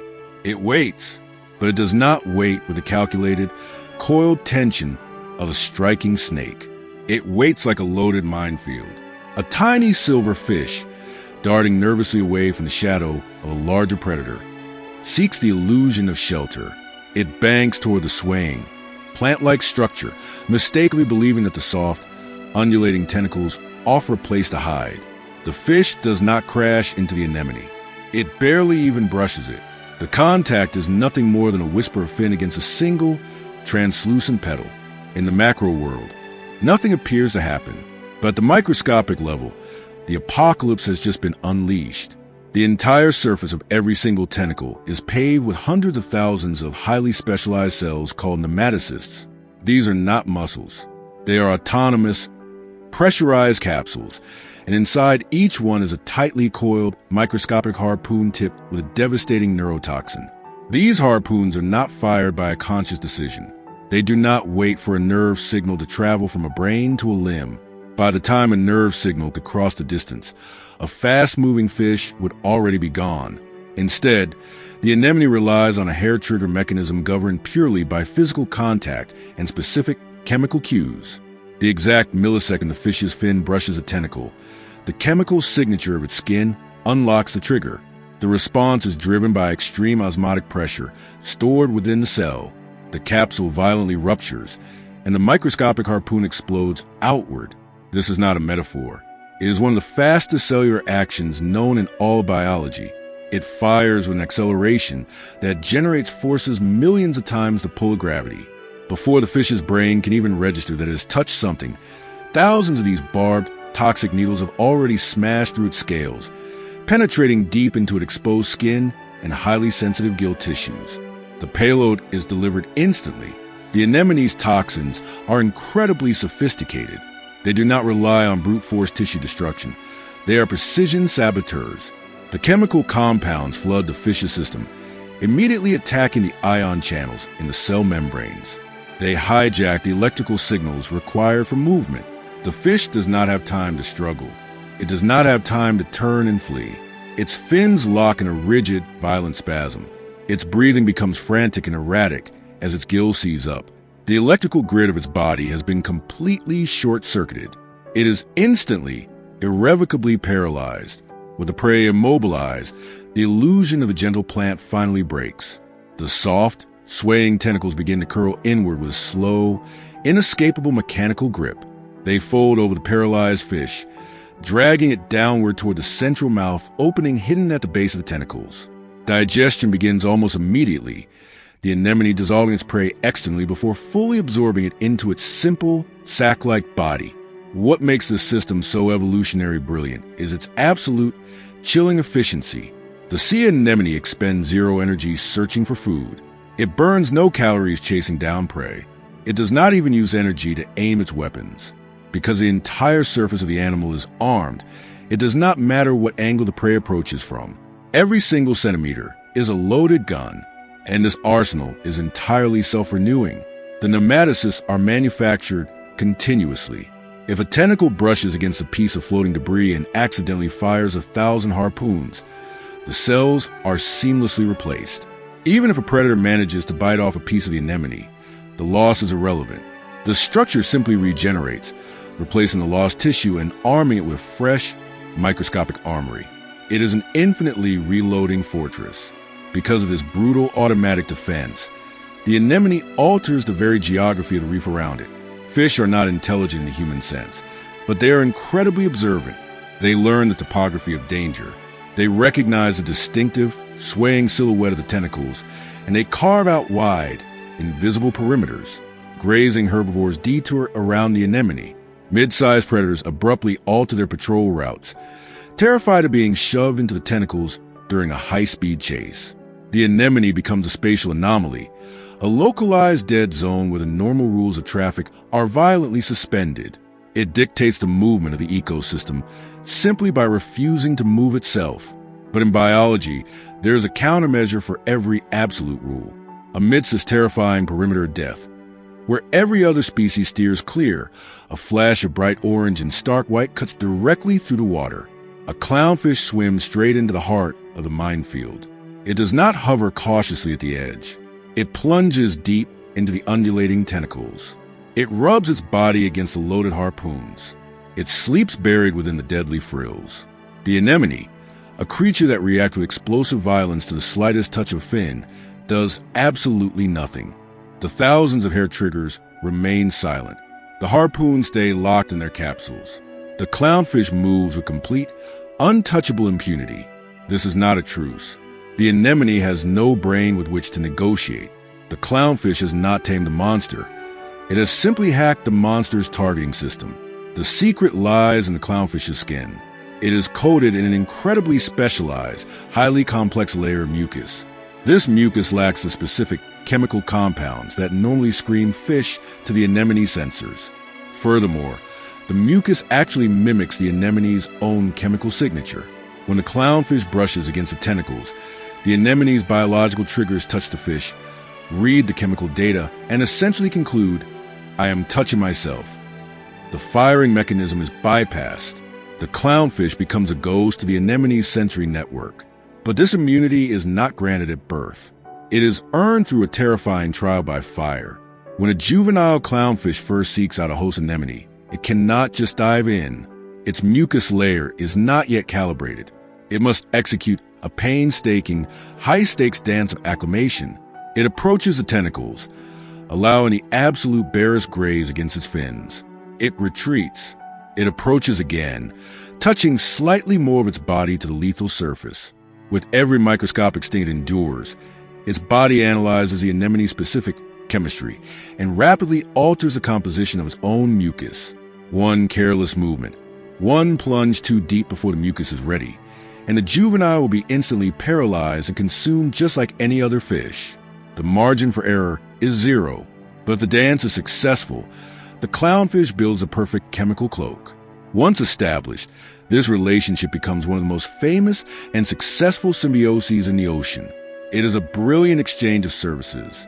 The clownfish gains an impenetrable, venomous castle. Predators that would happily consume the small orange fish are forced to sit outside the tentacles, unwilling to brave the microscopic artillery. In return, the anemone receives a highly aggressive caretaker. The clownfish fiercely defends its home from specialized predators, like certain butterfly fish, that have evolved to eat anemone tentacles. The frantic swimming of the clownfish aerates the anemone, increasing oxygen flow, and the fish's waste provides a constant, localized source of vital nutrients directly to its host. It is a partnership built entirely around the localized application of extreme violence. They share the weapons, and they share the rewards. For the rest of the ocean, however, there are no exceptions. The anemone remains an indiscriminate, autonomous killer. Humans, tragically drawn to the soft, vibrant aesthetics of the sea, often forget this entirely. To a diver or a waiter, the sea anemone looks like a harmless, squishy piece of underwater decor. The urge to reach out and touch the soft, fleshy petals is a fatal misunderstanding of the marine environment. When a human hand brushes the anemone, the exact same microscopic apocalypse occurs. Millions of nematocysts fire into the skin. While human skin is thicker than a fish's scales, and the venom of most anemones is not potent enough to kill a person, the result is far from benign. The payload is delivered directly into the nerve endings. The immediate sensation is a searing chemical burn, raised red, agonizing welts erupt across the skin, mapping the exact point of contact. Depending on the species of anemone and the sensitivity of the victim, the pain can last for hours, radiating outward, accompanied by localized swelling and, in severe cases, systemic allergic reactions. The anemone did not attack the human. It did not decide to inflict pain. The human simply triggered a machine that has only one setting. The sea anemone perfectly encapsulates a terrifying truth about the natural world. Danger does not always look dangerous. The most lethal entities on the reef do not need to bare their teeth or flare their gills. They do not need to threaten you. By taking the nervous system entirely out of the equation, by reducing the act of killing to an automatic, chemically driven reflex, the sea anemone achieves an evolutionary perfection. It proves that in a frantic, exhausting world defined by the endless chase, sometimes the absolute best strategy is to bolt yourself to a rock, look like a delicate flower, and wait for the world to make a fatal mistake against your skin. The aftermath of violence on the reef is rarely a spectacle. When the frantic thrashing stops, when the neurotoxins have finished their silent, paralyzing work, or when a predator simply rips what it needs and leaves the rest behind, the ocean does not mourn. It recalculates. In an ecosystem where every single calorie is violently contested, a carcass is not a tragedy. It is an immediate, highly lucrative energy source. As the torn remnants of fish drift downward, sinking past the vibrant corals and settling into the cold, shadowed rubble at the base of the reef, a new phase of survival begins. This is the domain of the scavengers. And emerging from the deepest, narrowest cracks in the limestone, moving to the slow, rhythmic clicking of armored joints against stone, comes the ultimate opportunist. The crab is not built for the elegant, high-speed ballets of the open water. It does not possess the hydrodynamic perfection of a shark, nor does it have the explosive, darting grace of a reef fish. If you examine its anatomy, you are looking at a creature designed for an entirely different kind of warfare. It is a biological bulldozer, a compact, heavily plated machine engineered specifically for the brutal, unforgiving mechanics of confined spaces. Its body is encased in a thick, calcified exoskeleton, segmented and jointed to allow movement while maximizing protection. It walks laterally, its legs tasting the water and the substrate, reading the chemical trails of decay that drift through the shadows. It does not hunt the living. It waits for the predators to finish their work, and then it marches out to claim the spoils. But scavenging on a coral reef is not a peaceful endeavor. The scraps that fall to the seafloor often land in highly contested, exceptionally dangerous neighborhoods. The crab navigates the borders where venomous lionfish hover, where sea snakes weave through the rock, and where the stinging tentacles of anemones brush against the stone. To walk here requires armor, but to feed here requires something far more terrifying. When a crab locates a fallen carcass, it does not eat delicately in the open. It uses its heavy, crushing pincers to latch onto meat and violently drags it backward, retreating into the absolute tightest crevice its body can squeeze into. In the dark, narrow fractures of the reef, the rules of combat are fundamentally altered. If another scavenger attempts to steal the meal, the contest is not decided by who is faster or who is the most lethal venom. It is decided by pure, terrifying leverage. The crab's claws are essentially industrial vices. They are powered by dense muscle fibers designed to exert crushing, sustained pressure. In a tunnel of rock where neither animal can turn around, the crabs lock onto each other.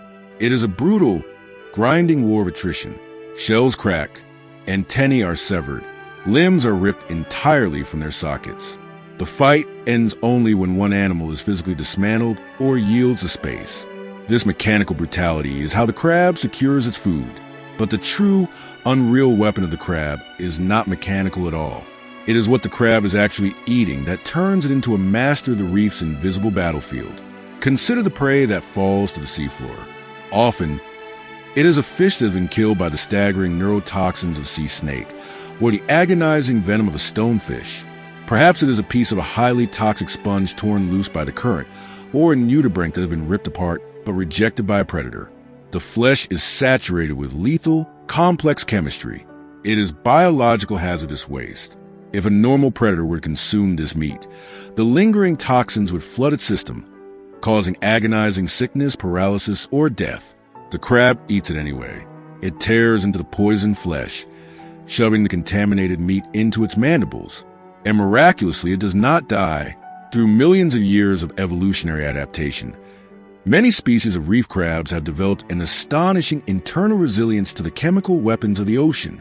Their digestive systems and metabolic pathways are capable of processing, neutralizing, or sequestering toxins that would instantly short-circuit the nervous system of a vertebrate.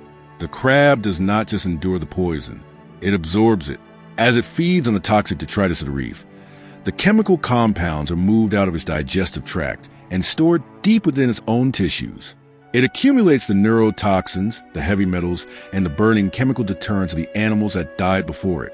The crab does not possess a venom gland. It cannot inject a toxin into an attacker. It has no stinger, no barb, no fangs. Instead, the crab's entire body becomes a Trojan horse. It transforms itself from a simple, armored scavenger into a game of chemical Russian roulette. A large predator, a grouper, an octopus, or a reef shark, spots the crab patrolling the rubble. The predator evaluates the target. The crab shell is thick, yes, but a strong jaw or a crushing beak can break it. The mechanical defense is not absolute, but the predator hesitates. In the highly tuned evolutionary memory of the reef's hunters, there's a lingering, traumatic association with the scavengers of the deep. Predators have learned, through the brutal trial and error of survival, that crabs are profoundly unpredictable meals. Some crabs are nothing more than a difficult, crunchy source of protein, but others, the ones that have been feeding on the toxic fallout of the reef, are loaded with sequestered poisons. If a predator makes the wrong choice and consumes a highly toxic crab, the consequences are severe. The predator doesn't get stung or bitten. It gets poisoned from the inside out. The digestion of the crab releases the stored toxins directly into the predator's stomach and bloodstream. It causes violent sickness, severe disorientation, loss of motor control, and sometimes death, because the predator cannot visually distinguish between a harmless crab and a highly toxic one. The very concept of the crab becomes cloaked in an aura of extreme risk. The crab does not need to actively threaten the predator. The predator's own fear of making a fatal dietary mistake does the heavy lifting. The grouper turns away. The octopus retracts its arms. The crab continues its slow, clicking march across the rocks, completely unbothered, protected by a chemical weapon it didn't even have to build. This creates an invisible, cascading ripple effect throughout the entire ecosystem. The crab acts as a biological vector. It takes the highly localized, specific weapons of the reef, the venom of the snake, the poison of the sponge, the sting of the anemone, and it redistributes them. It moves the toxins up the food chain, spreading the danger into new, unexpected territories. A toxin that was meant to protect a slow-moving sea slug suddenly becomes a defensive shield of an armored crustacean. The crab ensures that the chemical warfare of the ocean is never truly contained. It guarantees that the violence echoes long after the original battle has ended. It turns the refuse of the ocean into a systemic, environmental hazard.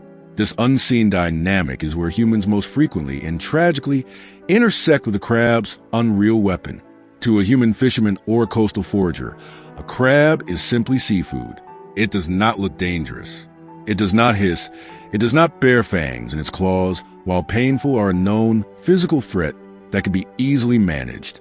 A crab is pulled from the reef, cooked, and served. The heat of the fire does not destroy the complex neurotoxins sequestered deep within the crab's muscle tissues and internal organs. The human consumes the meat, completely blind to the chemical history of the animal. The sickness that follows is often devastating. It is a poisoning born not from aggressive attack, but from a total failure to understand the invisible architecture of the reef. The human suffers because they assumed the crab was just an animal, without realizing that the crab was actually a living archive of every venomous death that occurred in its territory. This is why, in many indigenous and coastal cultures, the knowledge of when and where to harvest crabs is a matter of absolute life and death importance. The local populations understand the shifting seasons, the toxic algae blooms, and the specific diets of the benthic scavengers. They know that the danger of the crab is not written on its shell, but hidden in its history. As the shadows lengthen across the seabed, the crab finishes tearing the last usable shreds of protein from a fallen carcass. It cleans its mandibles, adjusting its heavy claws tightly against its armored face. It shifts its weight, the jointed legs finding perfect purchase on the uneven stone, and begins a slow walk back to its crevice. It does not know that it is carrying lethal neurotoxins in its flesh. It does not understand the psychological terror it projects into the minds of the predators watching from the open water. It only knows that it has survived another day in the most violently contested environment on the planet. In the grand, terrifying theater of the coral reef, the crab plays a profoundly unique role. It proves that survival is not always about being the fastest, the strongest, or the most venomous creature in the room. Sometimes, the ultimate path to dominance is simply the ability to swallow the things that kill everyone else and keep walking. The crab takes the worst the ocean has to offer, the poison, the decay, the shattered remnants of violent ends, and weaves it into an impenetrable shield. It is the reef's ultimate survivor, an animal that has learned to weaponize the very concept of death itself. The baseline rhythm of the coral reef is absolute panic. Every cubic inch of water is buzzing with high-stakes kinetic energy. Small fish twitch and dart, their muscles loaded like coiled springs, eyes constantly scanning the blue for the slightest distortion. Larger predators slice through the currents in brutal, muscular sweeps. In this environment, stillness is almost always a prelude to an ambush, and speed is the only reliable currency of survival. To move slowly, openly, and conspicuously across the reef is to offer yourself up for execution. And yet, drifting right to the middle of this frantic, hyper-accelerated crossfire is a creature that treats the entire ocean like a leisurely promenade. It does not dart. It does not hide. It moves with a lazy, suspended grace, its body hovering above the coral as if gravity and predation simply do not apply to it. It is wrapped in bold, aggressive stripes of maroon, rust, and stark white, colors that scream against the muted blues and greens of the sea. Radiating outward from its body is an extravagant halo of incredibly long, feather-like fins. They stretch out like the delicate ribs of an ornate fan, rippling with the current. It looks like a parade float. It looks like an ornamental mistake. It is a lionfish, and its entire existence is an act of staggering evolutionary audacity. When a lionfish enters a crowded section of the reef, the reaction of the surrounding ecosystem is profound. The frantic darting of the smaller fish doesn't accelerate into a blind flight.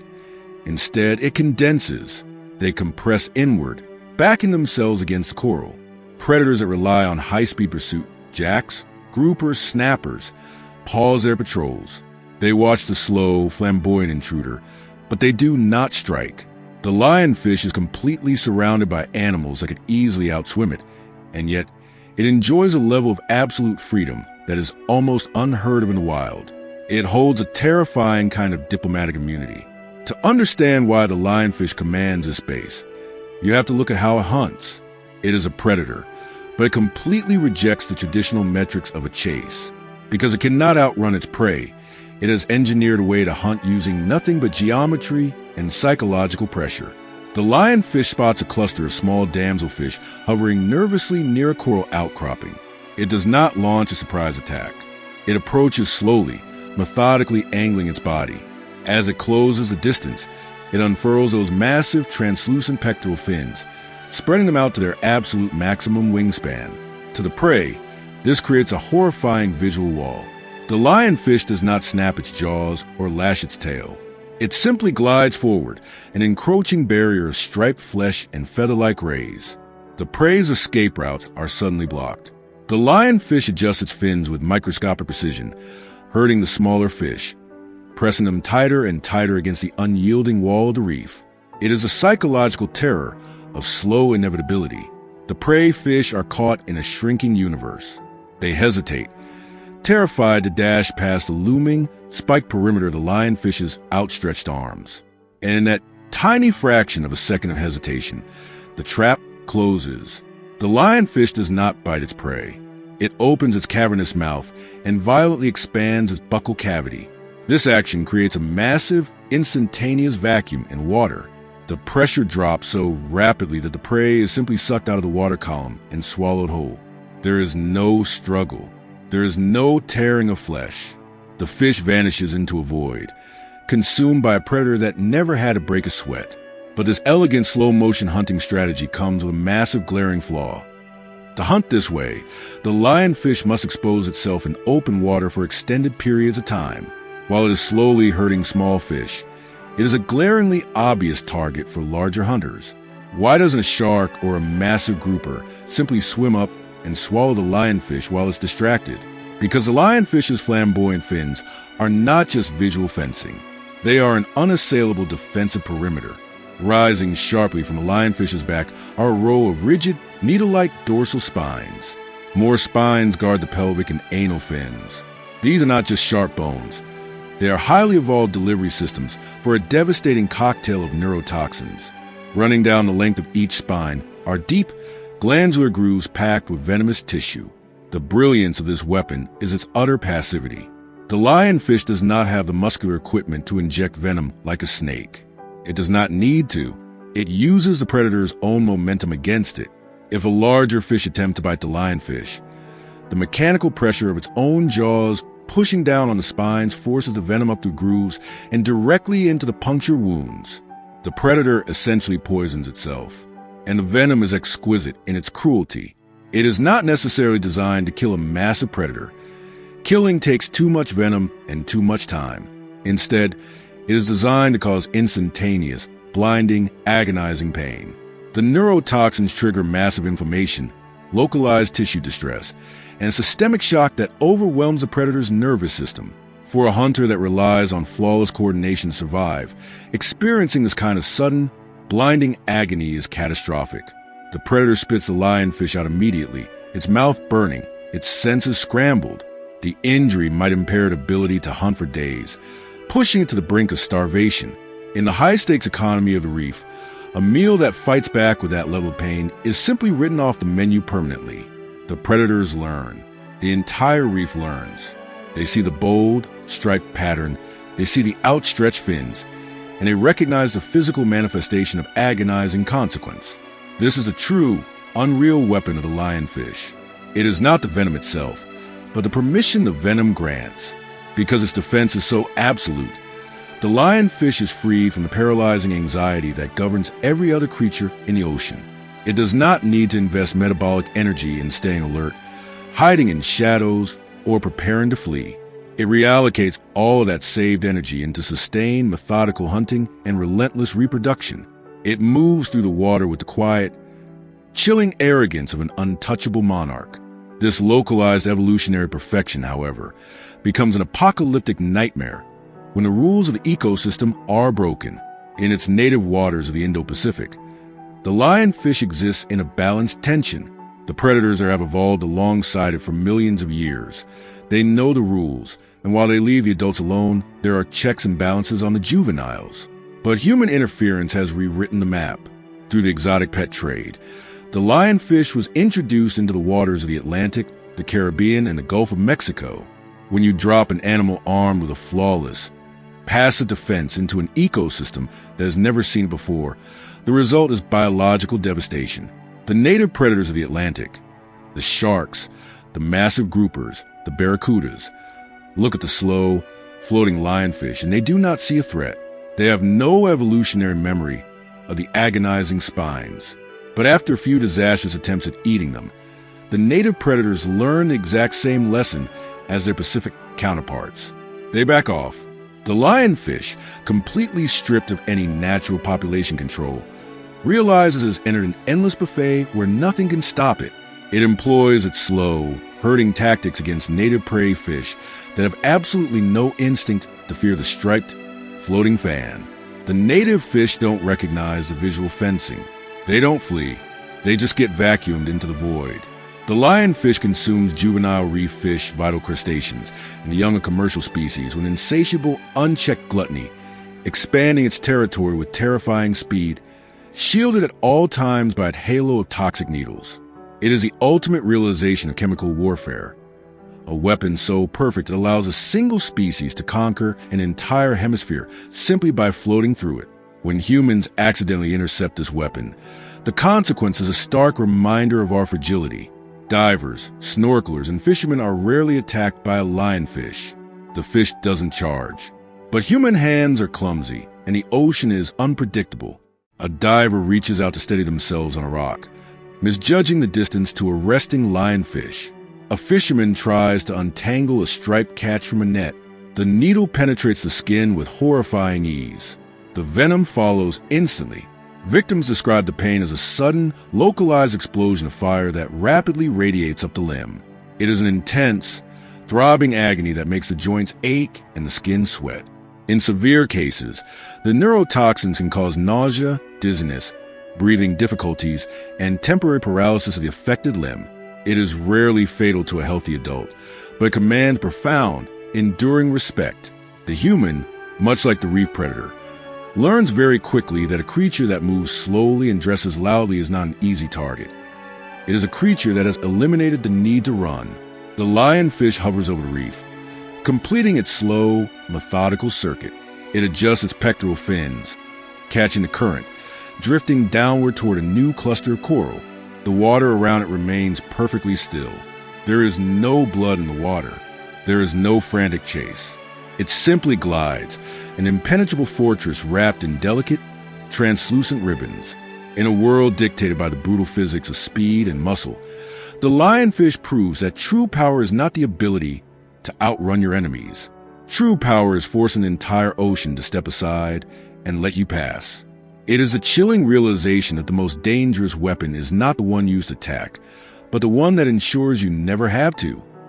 As the reef descends, the texture of the seafloor undergoes a profound, violent shift. The undulating, soft beds of sand and the smooth, flowing curves of ancient coral abruptly terminate. In their place, the substrate becomes a militarized zone. The light does not dance here. It shatters, breaking into 1,000 fractured shadows cast by a dense, suffocating forest of black, rigid needles. To the casual, passing eye, it looks like a patch of dead, blackened rock, a barren stretch of the reef where life has simply given up, but the rock is breathing. This is a sea urchin. It possesses no eyes to track a moving target, no fins to generate a desperate, high-speed escape, and no massive, snapping jaws to bite back an encroaching threat. It is a creature entirely devoid of machinery of flight. In the ruthless, hyper-competitive economy of the ocean, an animal that cannot move quickly is usually an animal that has already accepted its fate as prey. But the sea urchin has not accepted defeat. Instead, it has turned its absolute lack of mobility into the foundation of one of the most impenetrable, punishing defensive architectures on the planet. It does not run from the battlefield. It turns its entire physical form into a weaponized, inescapable fortress. Look closely at the dark, bristling sphere, an illusion of stillness violently shatters. The spines are not static, dead spikes glued to a shell. They are mounted on microscopic ball and socket joints, granting them an incredible fluid articulation. They are a living, highly reactive phalanx. As a shadow passes overhead, or a microscopic shift in the water pressure signals the approach of a heavy body, the urchin's nervous system, a decentralized, alien network acting on pure tactile feedback, commands a forest of needles to wake up. The spines angle outward, swiveling and tracking the unseen threat with eerie collective precision. The urchin actively expands its effective diameter, transforming a compact, vulnerable core into a terrifying, spiked sphere that offers absolutely no safe angle of approach. There is no blind spot. There is no unarmored flank. Every single trajectory is blocked by a wall of spears. But the physical composition of these spines is where the true malicious genius of the urchin's evolutionary design reveals itself. They are forged from calcium carbonate, forming hollow, crystalline structures that are incredibly sharp, but purposefully, dangerously brittle. When a predator, perhaps a hungry wrasse or a massive, inexperienced snapper, decides to test its luck and strikes the urchin, the spines do not simply act as a wall to repel the attack. They penetrate the soft tissue of the predator's mouth, the delicate lining of its throat, or the highly sensitive tissue of its gills. And then, with horrifying ease, they snap off. The urchin does not just poke its attacker. It leaves a piece of its own calcified armor buried deep inside the enemy's flesh. For a predator, this is not a temporary sting. It is a permanent, debilitating impairment. A jagged spine lodged deep in the hinge of the jaw makes chewing agonizing, if not impossible. A fragment embedded in a fin destroys the hydrodynamic perfection required for a high-speed chase. In the unforgiving reality of the open ocean, a predator that cannot hunt with absolute efficiency is a predator that will quickly starve or become prey itself. The sea urchin survives by ensuring that the cost of an attack vastly, overwhelmingly outweighs the caloric reward of the meal. It is the biological equivalent of mutually assured destruction. The predator might break the shell, but it will carry the agonizing shrapnel of that victory for the rest of its short life. Yet, the mechanical horror of the brittle, shattering spines is only the first layer of the barricade. Beneath the towering canopy of the primary spikes, hidden close to the hard, central shell, the test, lies a secondary, deeply sinister weapon system. Nestled among the bases of the needles are thousands of microscopic, stalked appendages called pedicellariae. They look like tiny, three-jawed alien pincers, waving blindly in the dark beneath the spears. While the long spines are engineered to deal with the blunt force trauma of a massive bite, the pedicellariae are designed exclusively for close-quarters chemical combat. If a predator somehow navigates past the outer perimeter spikes, or if a parasitic scavenger tries to settle on the urchin's shell, these tiny jaws snap shut with blinding mechanical speed. And they do not just pinch. Many of these microscopic jaws are loaded with venom glands. Upon contact, they inject a highly potent cocktail of chemical irritants directly into the intruding tissue. It is a layered defense system of staggering, terrifying complexity. A towering wall of shattering spears, backed immediately by a microscopic minefield of venomous bear traps. The urchin punishes the predator from a distance with physics, and it punishes him up close with chemistry. This absolute fortress, however, has not stopped the relentless, grinding engine of evolution. Because hidden beneath the spikes and the venom, the sea urchin is packed with incredibly nutrient-dense, calorie-rich gonads. It is an irresistible, golden prize in an ocean where calories are scarce. The reef is locked in an endless, escalating arms race to crack the vault. Certain predators have dedicated their entire evolutionary lineage to solving the agonizing geometry of the urchin. The triggerfish, armed with bizarre, fused jaw structure that acts exactly like a pair of industrial bolt cutters, does not attack the spines blindly. It is too smart for that.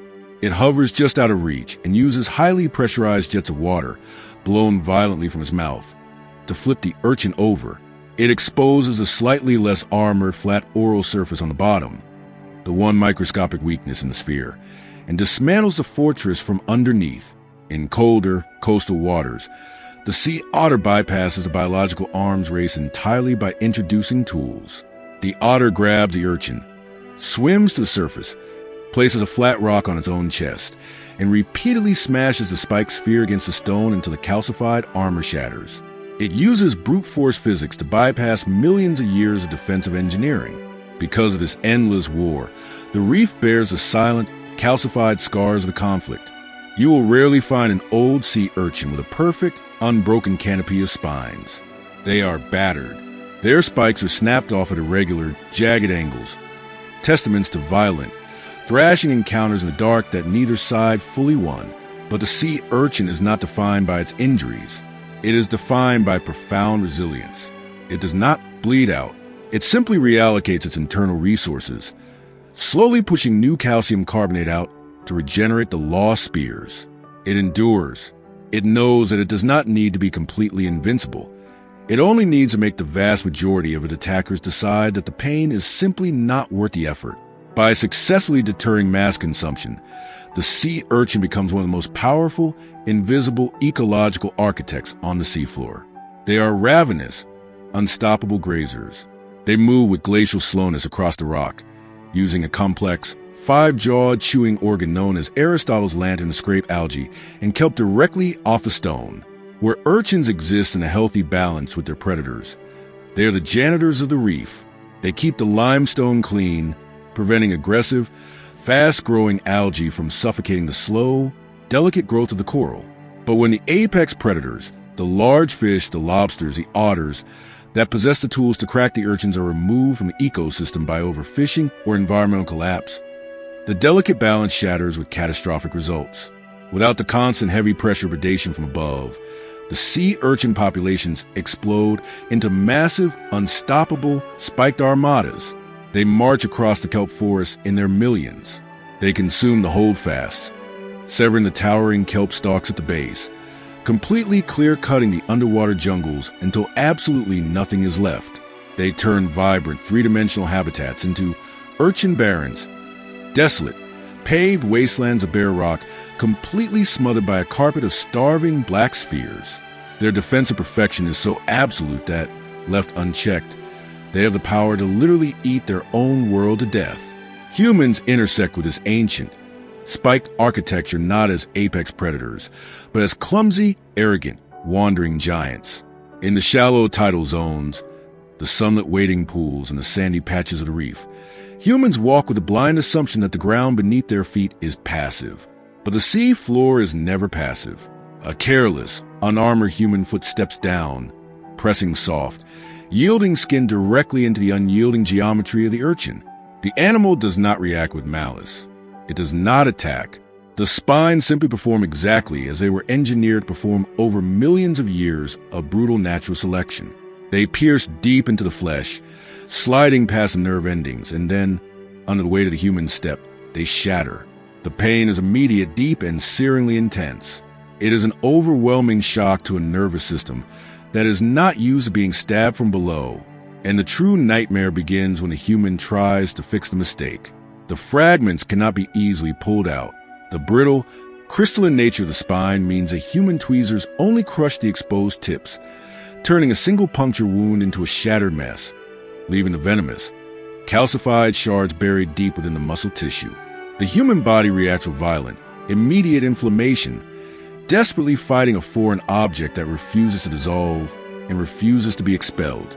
The encounter leaves a lingering, throbbing, agonizing memory that persists for weeks, sometimes requiring surgical intervention to scrape the stone from a bone. It is a visceral, agonizing reminder that the ocean does not forgive a lack of attention. The urchin did not hunt the human. It did not chase the foot. It did not harbor a single ounce of aggression. It simply maintained its perimeter, held its ground, and allowed physics to do the rest. As the water shifts overhead and the frantic, darting life of the reef continues its endless, high-speed chase through the blue, the sea urchin remains exactly where it began. It is a dark, bristling star anchored permanently to the rock. It watches the massive predator circle above, perfectly calculating the mathematics of risk against the desperation of their hunger. It dares them to make contact. The sea urchin stands as the ultimate, unyielding testament to the power of consequence in the natural world. It proves, beyond a shadow of a doubt, that survival in the most hostile, violent environment on Earth does not always require you to be the strongest, the fastest, or the most intelligent. Sometimes true, absolute dominance is simply the ability to turn the very act of touching you into an unforgettable, catastrophic mistake. The boundary where the complex, towering architecture of the coral reef finally surrenders to the open ocean is a stark and desolate frontier.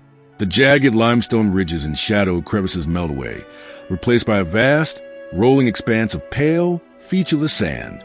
To a creature navigating the violent, hypercrowded metropolis of the reef, this open flat looks like a sanctuary. It is bathed in clean, shallow sunlight. The water here is calm. There are no dark holes for predators to ambush from. There are no towering walls to trap fleeing prey. The eye can see for dozens of yards in every direction. It projects an overwhelming, almost hypnotic illusion of absolute safety. But in the ocean, empty space is never truly empty. It is simply occupied by creatures that have mastered the terrifying art of erasure. If you stare long enough at the barren substrate, the illusion begins to fracture. A microscopic tremor disturbs the perfect stillness of the seafloor. A faint, perfectly symmetrical outline reveals itself, traced entirely in the shifting grains. And then, the sand itself takes a breath. Buried mere millimeters beneath the surface is a creature that has seamlessly merged with the geology of the ocean floor. It is a stingray. Its body is profoundly flattened, spread out like a wide, fleshy disc, pressed so intimately into the substrate that the current flows over it without creating a single ripple of resistance. Its eyes, protruding just enough to break the surface of the sand, sweep the water above with cold, mechanical vigilance. Just behind them, specialized spiracles pulse with a slow, rhythmic draw, pulling clean water over its buried gills. Everything else is completely, impossibly still. This is not the coiled, predatory stillness of a hunter waiting to ambush its prey. The stingray is not hiding here to launch surprise attack on passing fish. It is hiding here because it desperately wants to be ignored. The shallow sand flats are the grand highways of the ocean. They are heavily trafficked by cruising sharks, patrolling rays, and massive game fish moving between the deep water and the reef. In this exposed corridor, a creature with a large, soft body and no protective shell is an incredibly lucrative target. And the stingray is not built for a frantic, high-speed sprint to safety. Its wide, undulating wings are engineered for graceful, sustained gliding, not the explosive acceleration required to outrun a hungry hammerhead. If a predator spots the ray and initiates a dive, flight is a mathematical impossibility. To lift off the sand is to surrender the only advantage it has. It must hold its ground. A shadow sweeps across the flat. A predator has detected the subtle disruption in the sand, or perhaps the faint, pulsing electrical field generated by the ray's buried heart. The hunter banks sharply, dropping its trajectory, jaws open to pin the soft, wide disc against the seabed. The stingray does not panic. It does not attempt to thrash its way to freedom. It remains buried, waiting with agonizing discipline for the predator to cross an invisible, lethal threshold. It waits for the exact fraction of a second before contact is made, and then the sand explodes. It is a movement so violently fast that the water literally tears around it. The stingray's long, whip-like tail, which had been trailing invisibly beneath the sediment, arcs upward and forward with devastating, blinding kinetic energy. Mounted midway down that muscular whip is the stingray's solitary, absolute weapon. It is a modified dermal spine, a rigid, bone-like dagger that rises in the flesh like a switchblade drawn in the dark. It is not a smooth spike. The edges of the blade are heavily serrated, lined with rows of vicious, backward-facing teeth designed specifically to penetrate easily and refuse to let go. But the physical trauma of the blade is merely the delivery system. Running down the deep, grooved channels of the spine is a sheath of highly specialized, venom-producing tissue. When the tail whips upward and the barb strikes the descending predator, the mechanics are brutally unforgiving. The blade easily punctures the soft underbelly, the jaw, or the gills of the attacker. As the jagged spine sinks deep into the flesh, the sheer friction of the impact violently ruptures the venom sheath. A potent, agonizing cocktail of neurotoxins and tissue-destroying enzymes is pumped directly into the wound. The predator's attack is instantly aborted, replaced by a shockwave of catastrophic pain. The venom of the stingray is not designed to slowly paralyze, and it is not necessarily designed to kill a massive shark. It is designed to cause instantaneous, blinding agony. It triggers severe muscle cramps, violent inflammation, and localized cellular necrosis that feels like liquid fire burning through the veins. But the nightmare of the strike does not end when the tail pulls back. Because of those backward-facing serrations, the barb acts like a biological harpoon. As the ray retracts its tail, or as the predator thrashes violently backward in pain, the jagged teeth grip the predator's flesh. The spine rips, tears, and shreds the tissue on its way out. Often, the violent geometry of the struggle causes the brittle blade to snap off entirely, leaving the serrated, venom-leaking shrapnel buried deep inside the predator's body. The hunter retreats, blinded by the pain, its jaw or underbelly torn and burning. The meal has been abandoned. The stingray remains on the seafloor, its soft body entirely untouched, having successfully defended its life without ever moving from its footprint. This flawless, reactive defense mechanism is what allows the stingray to dominate the benthic zone. It does not need to be the fastest swimmer, because it carries an untouchable perimeter. This perimeter affords a ray the luxury of moving slowly, methodically scouring the sand flats for its own prey. It feeds on clams, worms, and heavily armored crustaceans, pinning them to floor and using specialized, pavement-like crushing plates in its mouth to shatter their shells. It acts as the heavy machinery of the seafloor, churning the sand, aerating the sediment, and recycling nutrients back into the ecosystem. And its weapon is perfectly adapted to this lifestyle. Unlike the rigid, fixed spines of a lionfish or an urchin, the stingray's barb is directional. The muscular tail can be aimed. It can whip over the ray's own back to strike a threat from above, or it can lash out sideways to catch a predator attempting to flank it. Furthermore, the weapon is renewable. The stingray periodically sheds its barb, growing a fresh, razor-sharp replacement, ensuring that its primary defense is never dulled by time or use. This weapon casts a long, invisible shadow over the ecology of the sand flats. The predators of the reef possess deep evolutionary memories. They learn to recognize the subtle, flattened shapes in the sand, and they learn to respect the devastating physics of the tail. They alter their patrol routes. They hover higher in the water column. The presence of the stingray creates a behavioral tension in the shallows, a quiet understanding that the floor is armed. But this deeply ingrained biological respect is something that humans entirely lack. When humans enter the shallow, sunlit waters of the coast, we do so with profound, arrogant blindness. We look through the crystal clear water, see nothing but white sand, and assume the environment is empty. We wade into the surf, our heavy, clumsy feet lifting and plunging downward with the full, unmitigated weight of gravity. To a stingray resting in the shallows, the human foot is not a person. It is not an accident. The ray's sensory network cannot distinguish between the descending boot of a tourist and the descending jaw of a bull shark. It registers a massive, heavy shadow, a sudden shift in water pressure, and the crushing weight of a predator pinning it to the ground. The biological mandate is absolute. The reflex fires. The tail whips upward.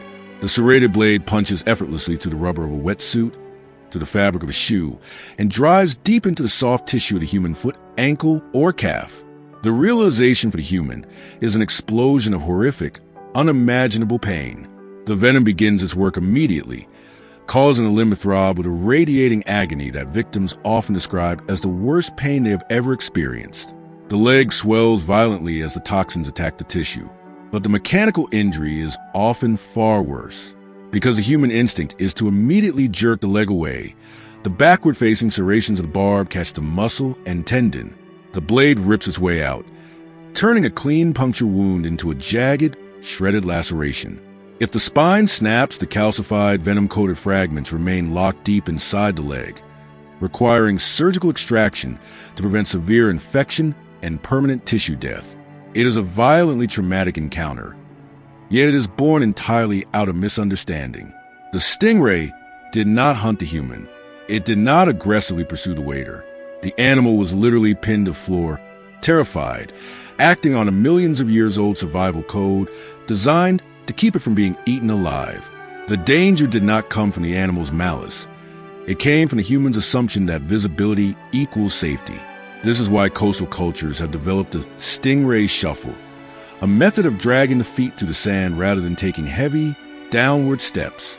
The vibrations of the shuffling feet send a warning signal to the substrate, alerting the incredibly sensitive, buried rays to the approaching disturbance. Given a few seconds of warning, the stingray will gladly abandon its camouflage. It will lift off the sand and glide silently away into the deeper water, desperately eager to avoid a conflict. As the tide shifts and the currents reorganize the topography of the sand flats, the stingray senses the change in the water column. Its biological clock ticks over from rest to foraging. The margins of its wide wings begin to undulate.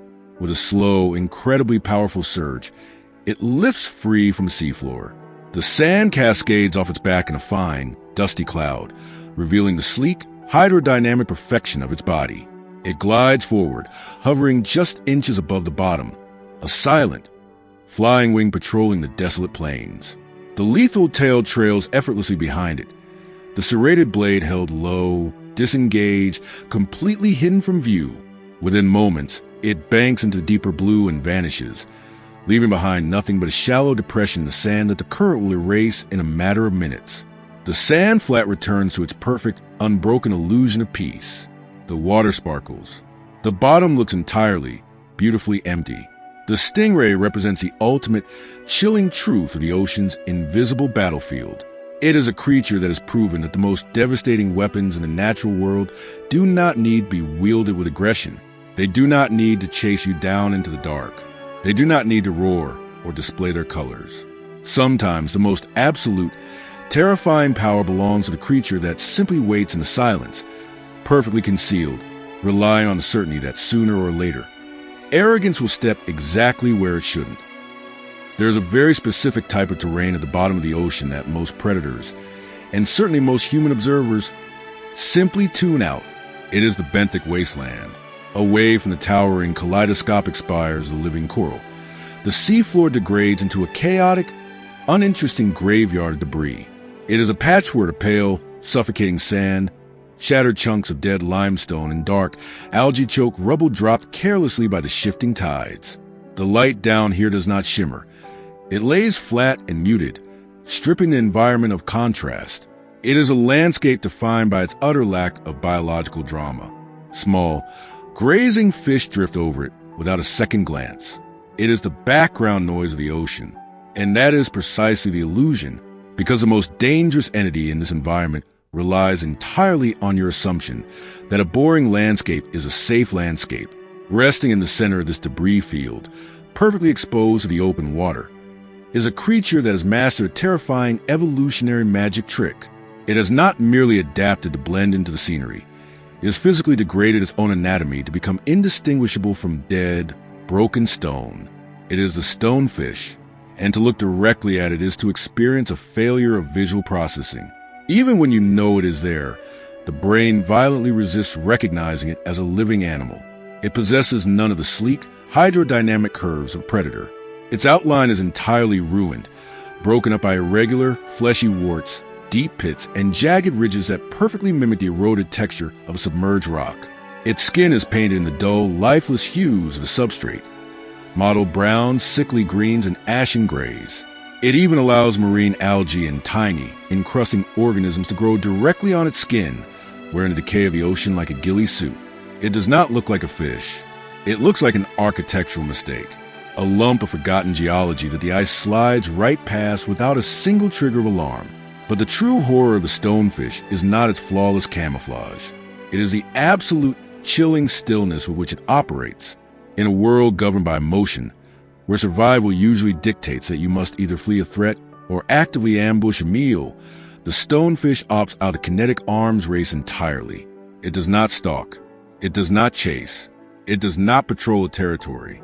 It sinks its heavy, misshapen body into the sand, settling in with the absolute permanence of a boulder, and it simply waits.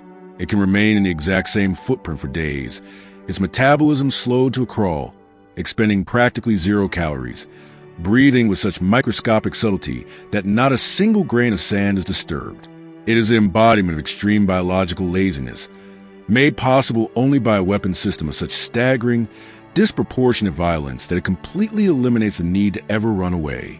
The stonefish does not possess the crushing jaws of a shark or the lightning-fast tentacles of a cuttlefish. Its defense is entirely passive, yet holds the title of the most venomous fish on planet Earth. Hidden along the ridge of its misshapen back, perfectly camouflaged among the warty, irregular lumps of its skin, are 13 dorsal spines. From above, they are completely invisible, blending seamlessly into the illusion of broken coral. But if you were to view them from a cross-section, they do not look like the delicate, flexible fins of a fish. They look like heavy, industrial machinery. They are short, thick, incredibly rigid needles, and each one is connected at its base to a pair of massive, highly pressurized venom glands. These spines are not raised in an aggressive, warning display like the flamboyant fins of a lionfish. They are not whipped forward in a defensive strike like the tail of a stingray. The stonefish does not flex a single muscle to use them. The weapon is entirely contact activated. It is a biological landmine.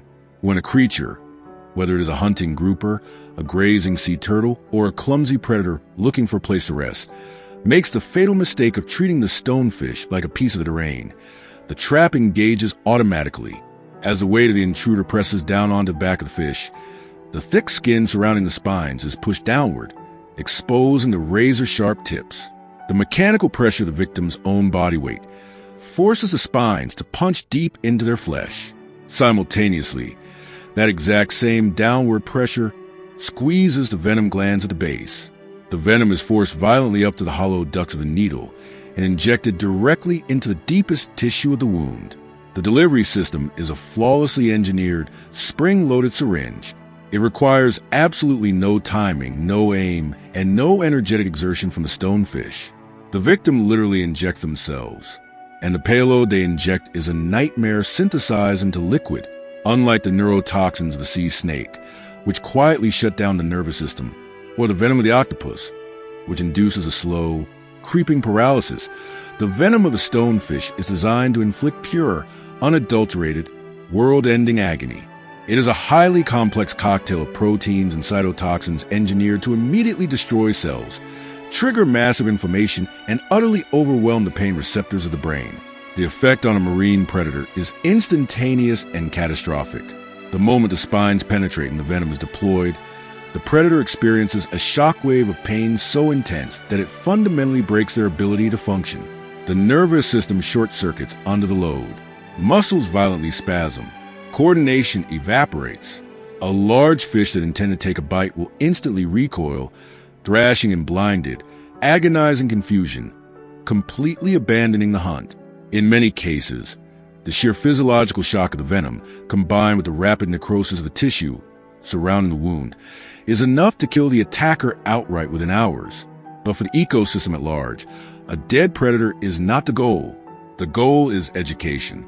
The stonefish survives not by killing everything that touches it, but by ensuring that the survivors become terrified vectors of its reputation. A predator that survives an encounter with a stonefish carries that excruciating memory for the rest of its life. It learns a brutal, enduring lesson about the topography of the reef. Not every rock is a rock. Some lumps of coral are loaded with fire. Over generations, this trauma shapes the behavior of the entire reef community. Predators become deeply, inherently suspicious of the rubble zones. They alter their foraging routes, giving a wide, cautious berth to the exact type of terrain the stonefish calls home. They learn to hover a few inches higher above the substrate. They learn not to blindly mouth unfamiliar shapes on the seabed. In this way, the stonefish becomes an invisible architect of the reef's behavior. Without swimming a single inch, without chasing a single rival, it projects a massive, psychological, no-touch zone around itself.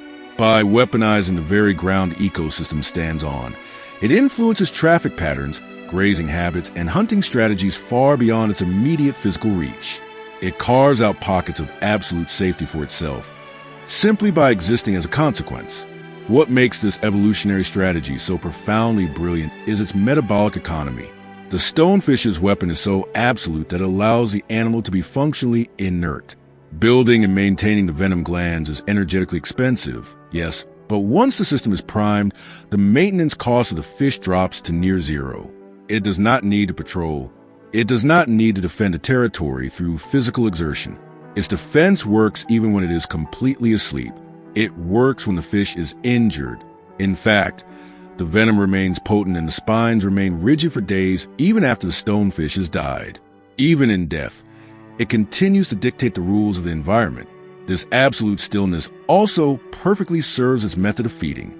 The stonefish is an ambush predator, but operates on a timeline of infinite patience. It does not lure prey. It does not twitch a modified dorsal fin like an anglerfish. It relies entirely on the fact that small fish, shrimp, and crabs will eventually, inevitably, swim too close to the dead-looking rock. When a target drifts within a few inches of its face, the stonefish executes the only rapid movement in its entire behavioral repertoire. Its massive, upward-facing jaws drop open with explosive speed, instantly expanding the volume of its mouth. This creates a violent vacuum in the water, a localized implosion of pressure that sucks the prey inside before it even registers that the rock has opened. The jaws snap shut. The rock returns to stillness. The entire sequence takes 15 milliseconds. The reef continues to move around the stonefish, completely unaware that a life was just subtracted from the water column. The perfect camouflage hides it from the things that want to eat it, and it hides it from the things it wants to eat. It is the ultimate closed loop of survival. But this closed loop collides with absolute tragedy when humans enter the equation. The stonefish does not live exclusively in the deep, inaccessible trenches of the ocean. It thrives in the shallow, sun-warmed coastal waters. It lives in the tidal pools, the sandy flats, and the shallow rubble zones exactly where humans love to wade, snorkel, and explore. When humans enter the ocean, we do so with a set of deeply ingrained terrestrial assumptions. We assume that danger is something that moves. We assume that if we scan the horizon and look for the fin, the shadow, or the slithering shape, we will be safe. We walk into the water looking outward, our bare feet pressing confidently down into the unseen substrate. We treat the seafloor as passive terrain, and the stonefish is the ultimate punishment for that assumption. A human foot descends through the shallow water. It lands directly on the spine of the stonefish. The heavy, unyielding weight of the human step drives the thick, rigid needles deep to the sole of the foot, bypassing the tough outer skin and penetrating directly into the dense network of muscle, tendon, and nerve endings. The pressure forces a massive dose of the venom directly into the tissue. The pain that follows is not comparable to a bee sting, or a jellyfish burn, or even the bite of a snake. Medical literature and survivor accounts consistently describe the sting of a stonefish as some of the most excruciating, agonizing pain a human being can endure without losing consciousness. It is an immediate, blinding, all-consuming fire that radiates rapidly up the leg. It is a pain so profound that it induces systemic shock, violent nausea, delirium, and a desperate, frantic need to escape an agony that is trapped inside your own body. If the spine strikes a blood vessel, the venom can travel to the heart, causing respiratory distress, arrhythmias, and in rare cases, heart failure. The tissue immediately surrounding the puncture wounds begins to die, turning black as the cytotoxins dissolve the cellular walls. The recovery is a grueling, agonizing process that can take weeks or months, often leaving the victim with permanent nerve damage and deep, lingering scars. But the most terrifying aspect of the stonefish sting is a profound inversion of blame. When a shark bites a surfer, it is an attack. When a bear mauls a hiker, it is an act of aggression. But when a human is hospitalized by a stonefish, the animal did absolutely nothing wrong. It did not hunt the human. It did not charge. It did not bare its teeth, and it did not seek out a confrontation. It was simply resting on the floor of its own home. The human did all the work. The human provided the momentum, the pressure, and the execution. The stonefish merely provided the physics. You do not get attacked by a stonefish. You injure yourself on its architecture. This is what makes the stonefish one of the most chilling, formidable presences in the natural world. It operates on a philosophy of survival that feels entirely alien to our understanding of warfare. We are conditioned to believe that survival requires struggle, that dominance requires action, and that power is defined by the ability to inflict your will upon another creature. The stonefish utterly rejects that philosophy. As the tide pulls back and the shallow water ripples over the rubble, the stonefish remains exactly where it was. It does not celebrate its victory. It does not reposition. Algae continues to sway gently on its back. The ocean currents wash over its jagged, misshapen face. It is a creature that has stripped away every unnecessary movement, every ounce of wasted energy, and reduced its existence to a single, uncompromising rule. It proves that the most devastating weapons in the world do not need to be wielded. They do not need to be fast, and they do not need to be aggressive. In a universe obsessed with the frantic chase, the stonefish stands as a dark, venomous monument to the power of inevitability. It is a chilling realization that sometimes the most dangerous thing you can possibly do in the ocean is absolutely nothing at all, and simply wait for the world to break itself against you. The architecture of the coral reef is a study in deception. The upper terraces are bathed in brilliant sunlight, buzzing with the frantic, kaleidoscopic energy of a million brightly colored fish. It is a world of constant, visible motion. But as you leave the canopy and follow the limestone walls downward, the vibrant colors begin to bleed away into the deep blue. The smooth curves of the coral heads fracture. The reef cracks open, revealing a dark, subterranean network of narrow fissures, claustrophobic tunnels, and jagged, lightless caves. To a creature of the open ocean, these dark holes represent the ultimate trap. They are dead ends where the water grows stagnant, where the ability to turn, to flee, or to accelerate is entirely stripped away by unyielding walls of stone. But to look at these black voids and see empty space is a fatal miscalculation. The holes are not empty. They are occupied. They are fiercely defended territories. the heavily fortified castles of a creature that has entirely abandoned the concept of the open water chase.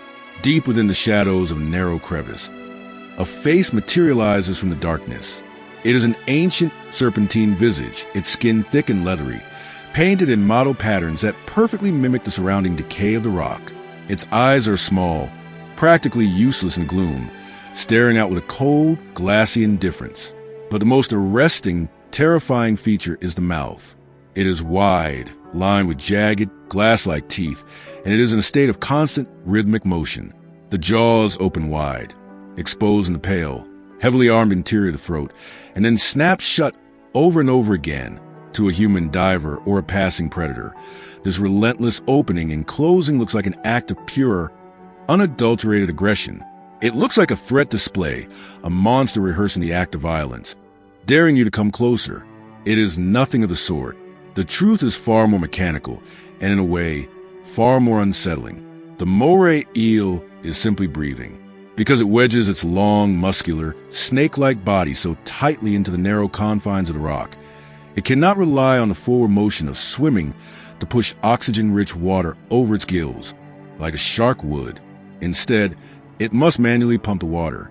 Every time those terrifying jaws open, water is drawn into the mouth. Every time they close, it is forced backward over the gills. The display of teeth is not a threat. It is just the necessary machinery of survival in the dark. But the fact that it is not actively threatening you does not mean you are safe. The moray eel is waiting, and its entire strategy of hunting relies on the absolute, uncompromising physics of its environment. A fish, perhaps a careless snapper or a distracted parrotfish picking algae off the rock, drifts down into the lower margins of the reef. It follows the contour of the stone, navigating the narrow alleyways between the coral heads. It is focused on the food in front of it, unaware that its trajectory is pulling it directly past the dark, breathing hole. In the open water, if a predator attacks, the prey has options. It can bank left, it can dive right. It can use a three-dimensional space to execute a frantic, unpredictable escape pattern. But here, in the narrow corridor of the reef wall, the geometry of the space funnels the prey into a fatal bottleneck.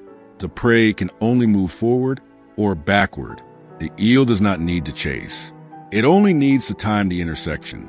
As the fish crosses the threshold of the crevice, the eel's strike is unleashed. It is not a lunging pursuit. It is a localized explosion. The muscular neck snaps forward like a released spring. The jaws clamp down on the flesh of the passing fish. But the bite itself is only the first fraction of the attack. What makes the moray eel so devastating is the immediate, violent reversal of its momentum. The exact millisecond the teeth find purchase, the eel throws its body into reverse, ripping backward deep into the hole, dragging the struggling prey into the claustrophobic nightmare of the rock. This is where the true terror of the moray eel's domain is realized. Inside the hole, the space completely collapses. The fish is pinned against the unyielding limestone. Its fins are useless. It cannot leverage its body to thrash or tear itself free. The rock acts as an accomplice to the predator, a physical straitjacket that removes any possibility of a struggle. But now, the eel faces a profound biological problem. Almost all predatory fish in the ocean rely on a mechanism called suction feeding. When they catch a prey item, they rapidly expand their mouth and throat, creating a massive vacuum that sucks the prey backward down into the stomach. But to create a vacuum, you need space. You need the ability to rapidly expand your head and flare your gills. The moray eel is stuffed tightly inside a solid tube of rock. It cannot expand its head. It cannot generate suction. So, how does it swallow a large, thrashing fish when it has absolutely no room to maneuver? Evolution solved this problem with a piece of biological engineering so horrifying that it seems ripped directly from the pages of science fiction. The moray eel possesses a second set of jaws. Deep inside the eel's throat, located just behind the skull, is a structure known as the pharyngeal jaws. These are not just stationary grinding plates.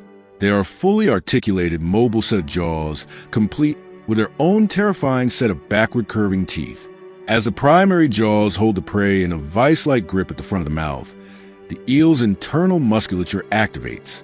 The pharyngeal jaws literally launch themselves forward, moving out of the throat and up into the mouth cavity. They reach out, bite down on the prey, and lock their teeth into the flesh. Then, the primary jaws let go. The throat jaws violently retract, dragging the prey backward, pulling it deep down the esophagus and into the stomach. It is an inescapable mechanical conveyor belt of death. Once the throat jaws latch on, there is no struggling free. The prey is ratcheted downward, inch by terrifying inch, completely swallowed while the eel remains perfectly, tightly wedged in its narrow fortress. This is a masterpiece of physical adaptation. But the story of the moray eel's arsenal does not end with mechanics. The most profound, lingering danger of the eel is entirely invisible and operates without a single drop of venom. Unlike the stonefish or the sea snake, the moray eel does not possess venom glands. It does not inject neurotoxins or necrotizing acids. If a fish is bitten by an eel and miraculously manages to tear itself free before being dragged into whole, it swims away without any toxic chemicals rushing toward the heart. It believes it has survived. But the teeth of the moray eel are not designed to slice cleanly like a scalpel. They are designed to grip. They are long, jagged, and curved backward toward the throat. When they penetrate flesh, they leave deep, ragged, devastating puncture wounds. And the mouth of a moray eel is not a sterile environment. It is a warm, dark, highly enclosed incubator for millions of aggressive marine bacteria. When the eel sinks its teeth deep into the muscle tissue of a fish, it essentially acts as a biological dirty bomb. It drives a massive, concentrated payload of infectious microbes deep past the protective scales and slime-coated prey, directly into the bloodstream and the soft tissues. The fish swims away, traumatized but alive. However, the clock has simply been reset. Over the next few days, the ragged puncture wounds begin to fester. The bacterial infection spreads rapidly through the fish's body. The tissue around the bite begins to rot. The fish's swimming becomes sluggish as the infection attacks its muscles and organs. Slowly, inexorably, the fish weakens until it can no longer fight the current or escape even the slowest predators. It dies not in the jaws of the eel, but in the open water days later, consumed from the inside out by the invisible payload left behind. This delayed lethality is why the moray eel is so profoundly dangerous, and it highlights a critical reality of the reef's chemical battlefield. Not all lethal outcomes require venom. Sometimes the most devastating weapon is simply time and the relentless, consuming power of infection. A bite that kills tomorrow is just as effective for the ecosystem as venom that kills today. The reef remembers these lessons. Through generations of hardwired evolutionary trauma, the fish community knows the rules of the dark holes. They map the reef not just by the presence of coral, but by the presence of negative space. They recognize the dark, circular voids in a limestone as zones of absolute consequence. They do not hover near the entrances. They do not probe the crevices looking for food. The eel exerts a massive psychological pressure on the environment without ever having to leave its house. The only creatures that dare to approach the face in the dark are the cleaners. Tiny, brilliantly colored cleaner shrimp and specialized wrasses swim directly into the mouth of the moray eel. The eel, in a rare suspension of violence, holds its jaws open and allows these tiny animals to pick dead skin, parasites, and rotting food from between its terrifying teeth. It is a highly ritualized diplomatic exchange. The cleaners get a free meal, and the eel gets its biological weapon system sterilized. But even this interaction is fraught with tension. If the cleaner breaks the ritual or if the eel is simply too hungry, the jaws snap shut and the truce is instantly revoked. Humans, driven by curiosity and an arrogant misunderstanding of marine architecture, frequently intersect with the moray eel in the most disastrous way possible. A diver swims along a reef wall, spots a beautiful shell or a fascinating piece of coral resting near a dark hole, and casually reaches a hand into shadow. Or perhaps a spear fisherman attempts to pull a wounded catch from a crevice. To the moray eel, this is not a human reaching out in curiosity. It is an immediate physical invasion of its fortress. The eel is a creature of the dark, with poor eyesight, relying heavily on its acute sense of smell and the detection of vibrations. When a large, fleshy object suddenly blocks the entrance to its home, the eel does not pause to analyze the intent. It reacts with the only defense it knows. It strikes. The bite is horrifyingly fast and unbelievably powerful. The backward curving teeth sink deep into the hand, the wrist, or the forearm. The human instinct is to immediately, violently rip the arm away. But because of the angle of the teeth, pulling away only drives the blades deeper, tearing the muscle and shredding the tendons. The eel locks its jaws, anchoring itself within the rock, turning a simple bite into a brutal mechanical tug-of-war. When the eel finally releases, the physical damage is severe. The wounds bleed heavily underwater, the ragged cuts taking weeks to heal. But exactly like the fish that escapes, the true danger for the human has only just begun. The marine bacteria injected deep into the punctured wounds find the warm, oxygen-rich environment of human tissue to be an absolutely perfect breeding ground. If the wound is not immediately, aggressively scrubbed and treated with heavy antibiotics, the infection takes hold with terrifying speed. It can lead to severe tissue necrosis, blood poisoning, and in extreme cases, the loss of a limb or even life. The human suffers profoundly not because the eel was hunting them, but because the human failed to respect the fundamental law of the reef. A hole is never just a hole. It is a loaded gun. This deep connection to the rock is a defining characteristic of the moray eel's existence. It is not just an ambush predator. It is a creature that has symbiotically merged with the geology of the ocean. The rock protects the eel just as much as it traps the prey. If a massive reef shark or a giant grouper attempt to eat a moray eel, the eel does not try to outswim them. It simply slides backward, coiling its long, muscular body deeper and deeper into the labyrinth of the limestone. The larger predators cannot follow. They can only smash their snouts helplessly against the unyielding stone.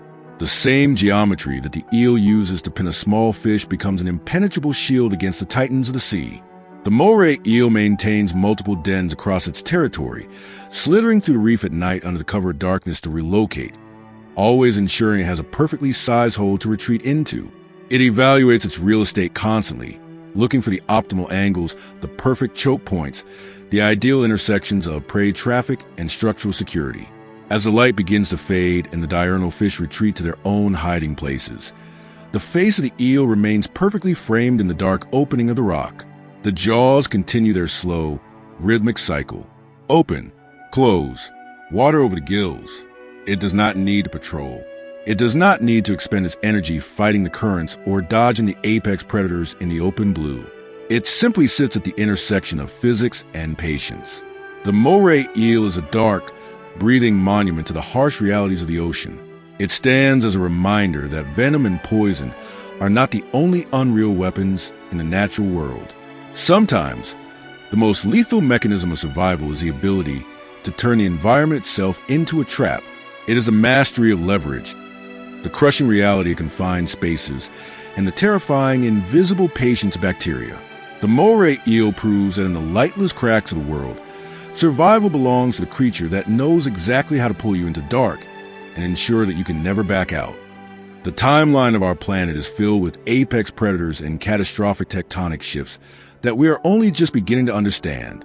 If you want to keep exploring the deep history of our world, subscribe to Earth's Documentary. The story doesn't end here. Click the video on your screen right now to see what was hunting in the oceans while the dinosaurs ruled the land. I'll see you there.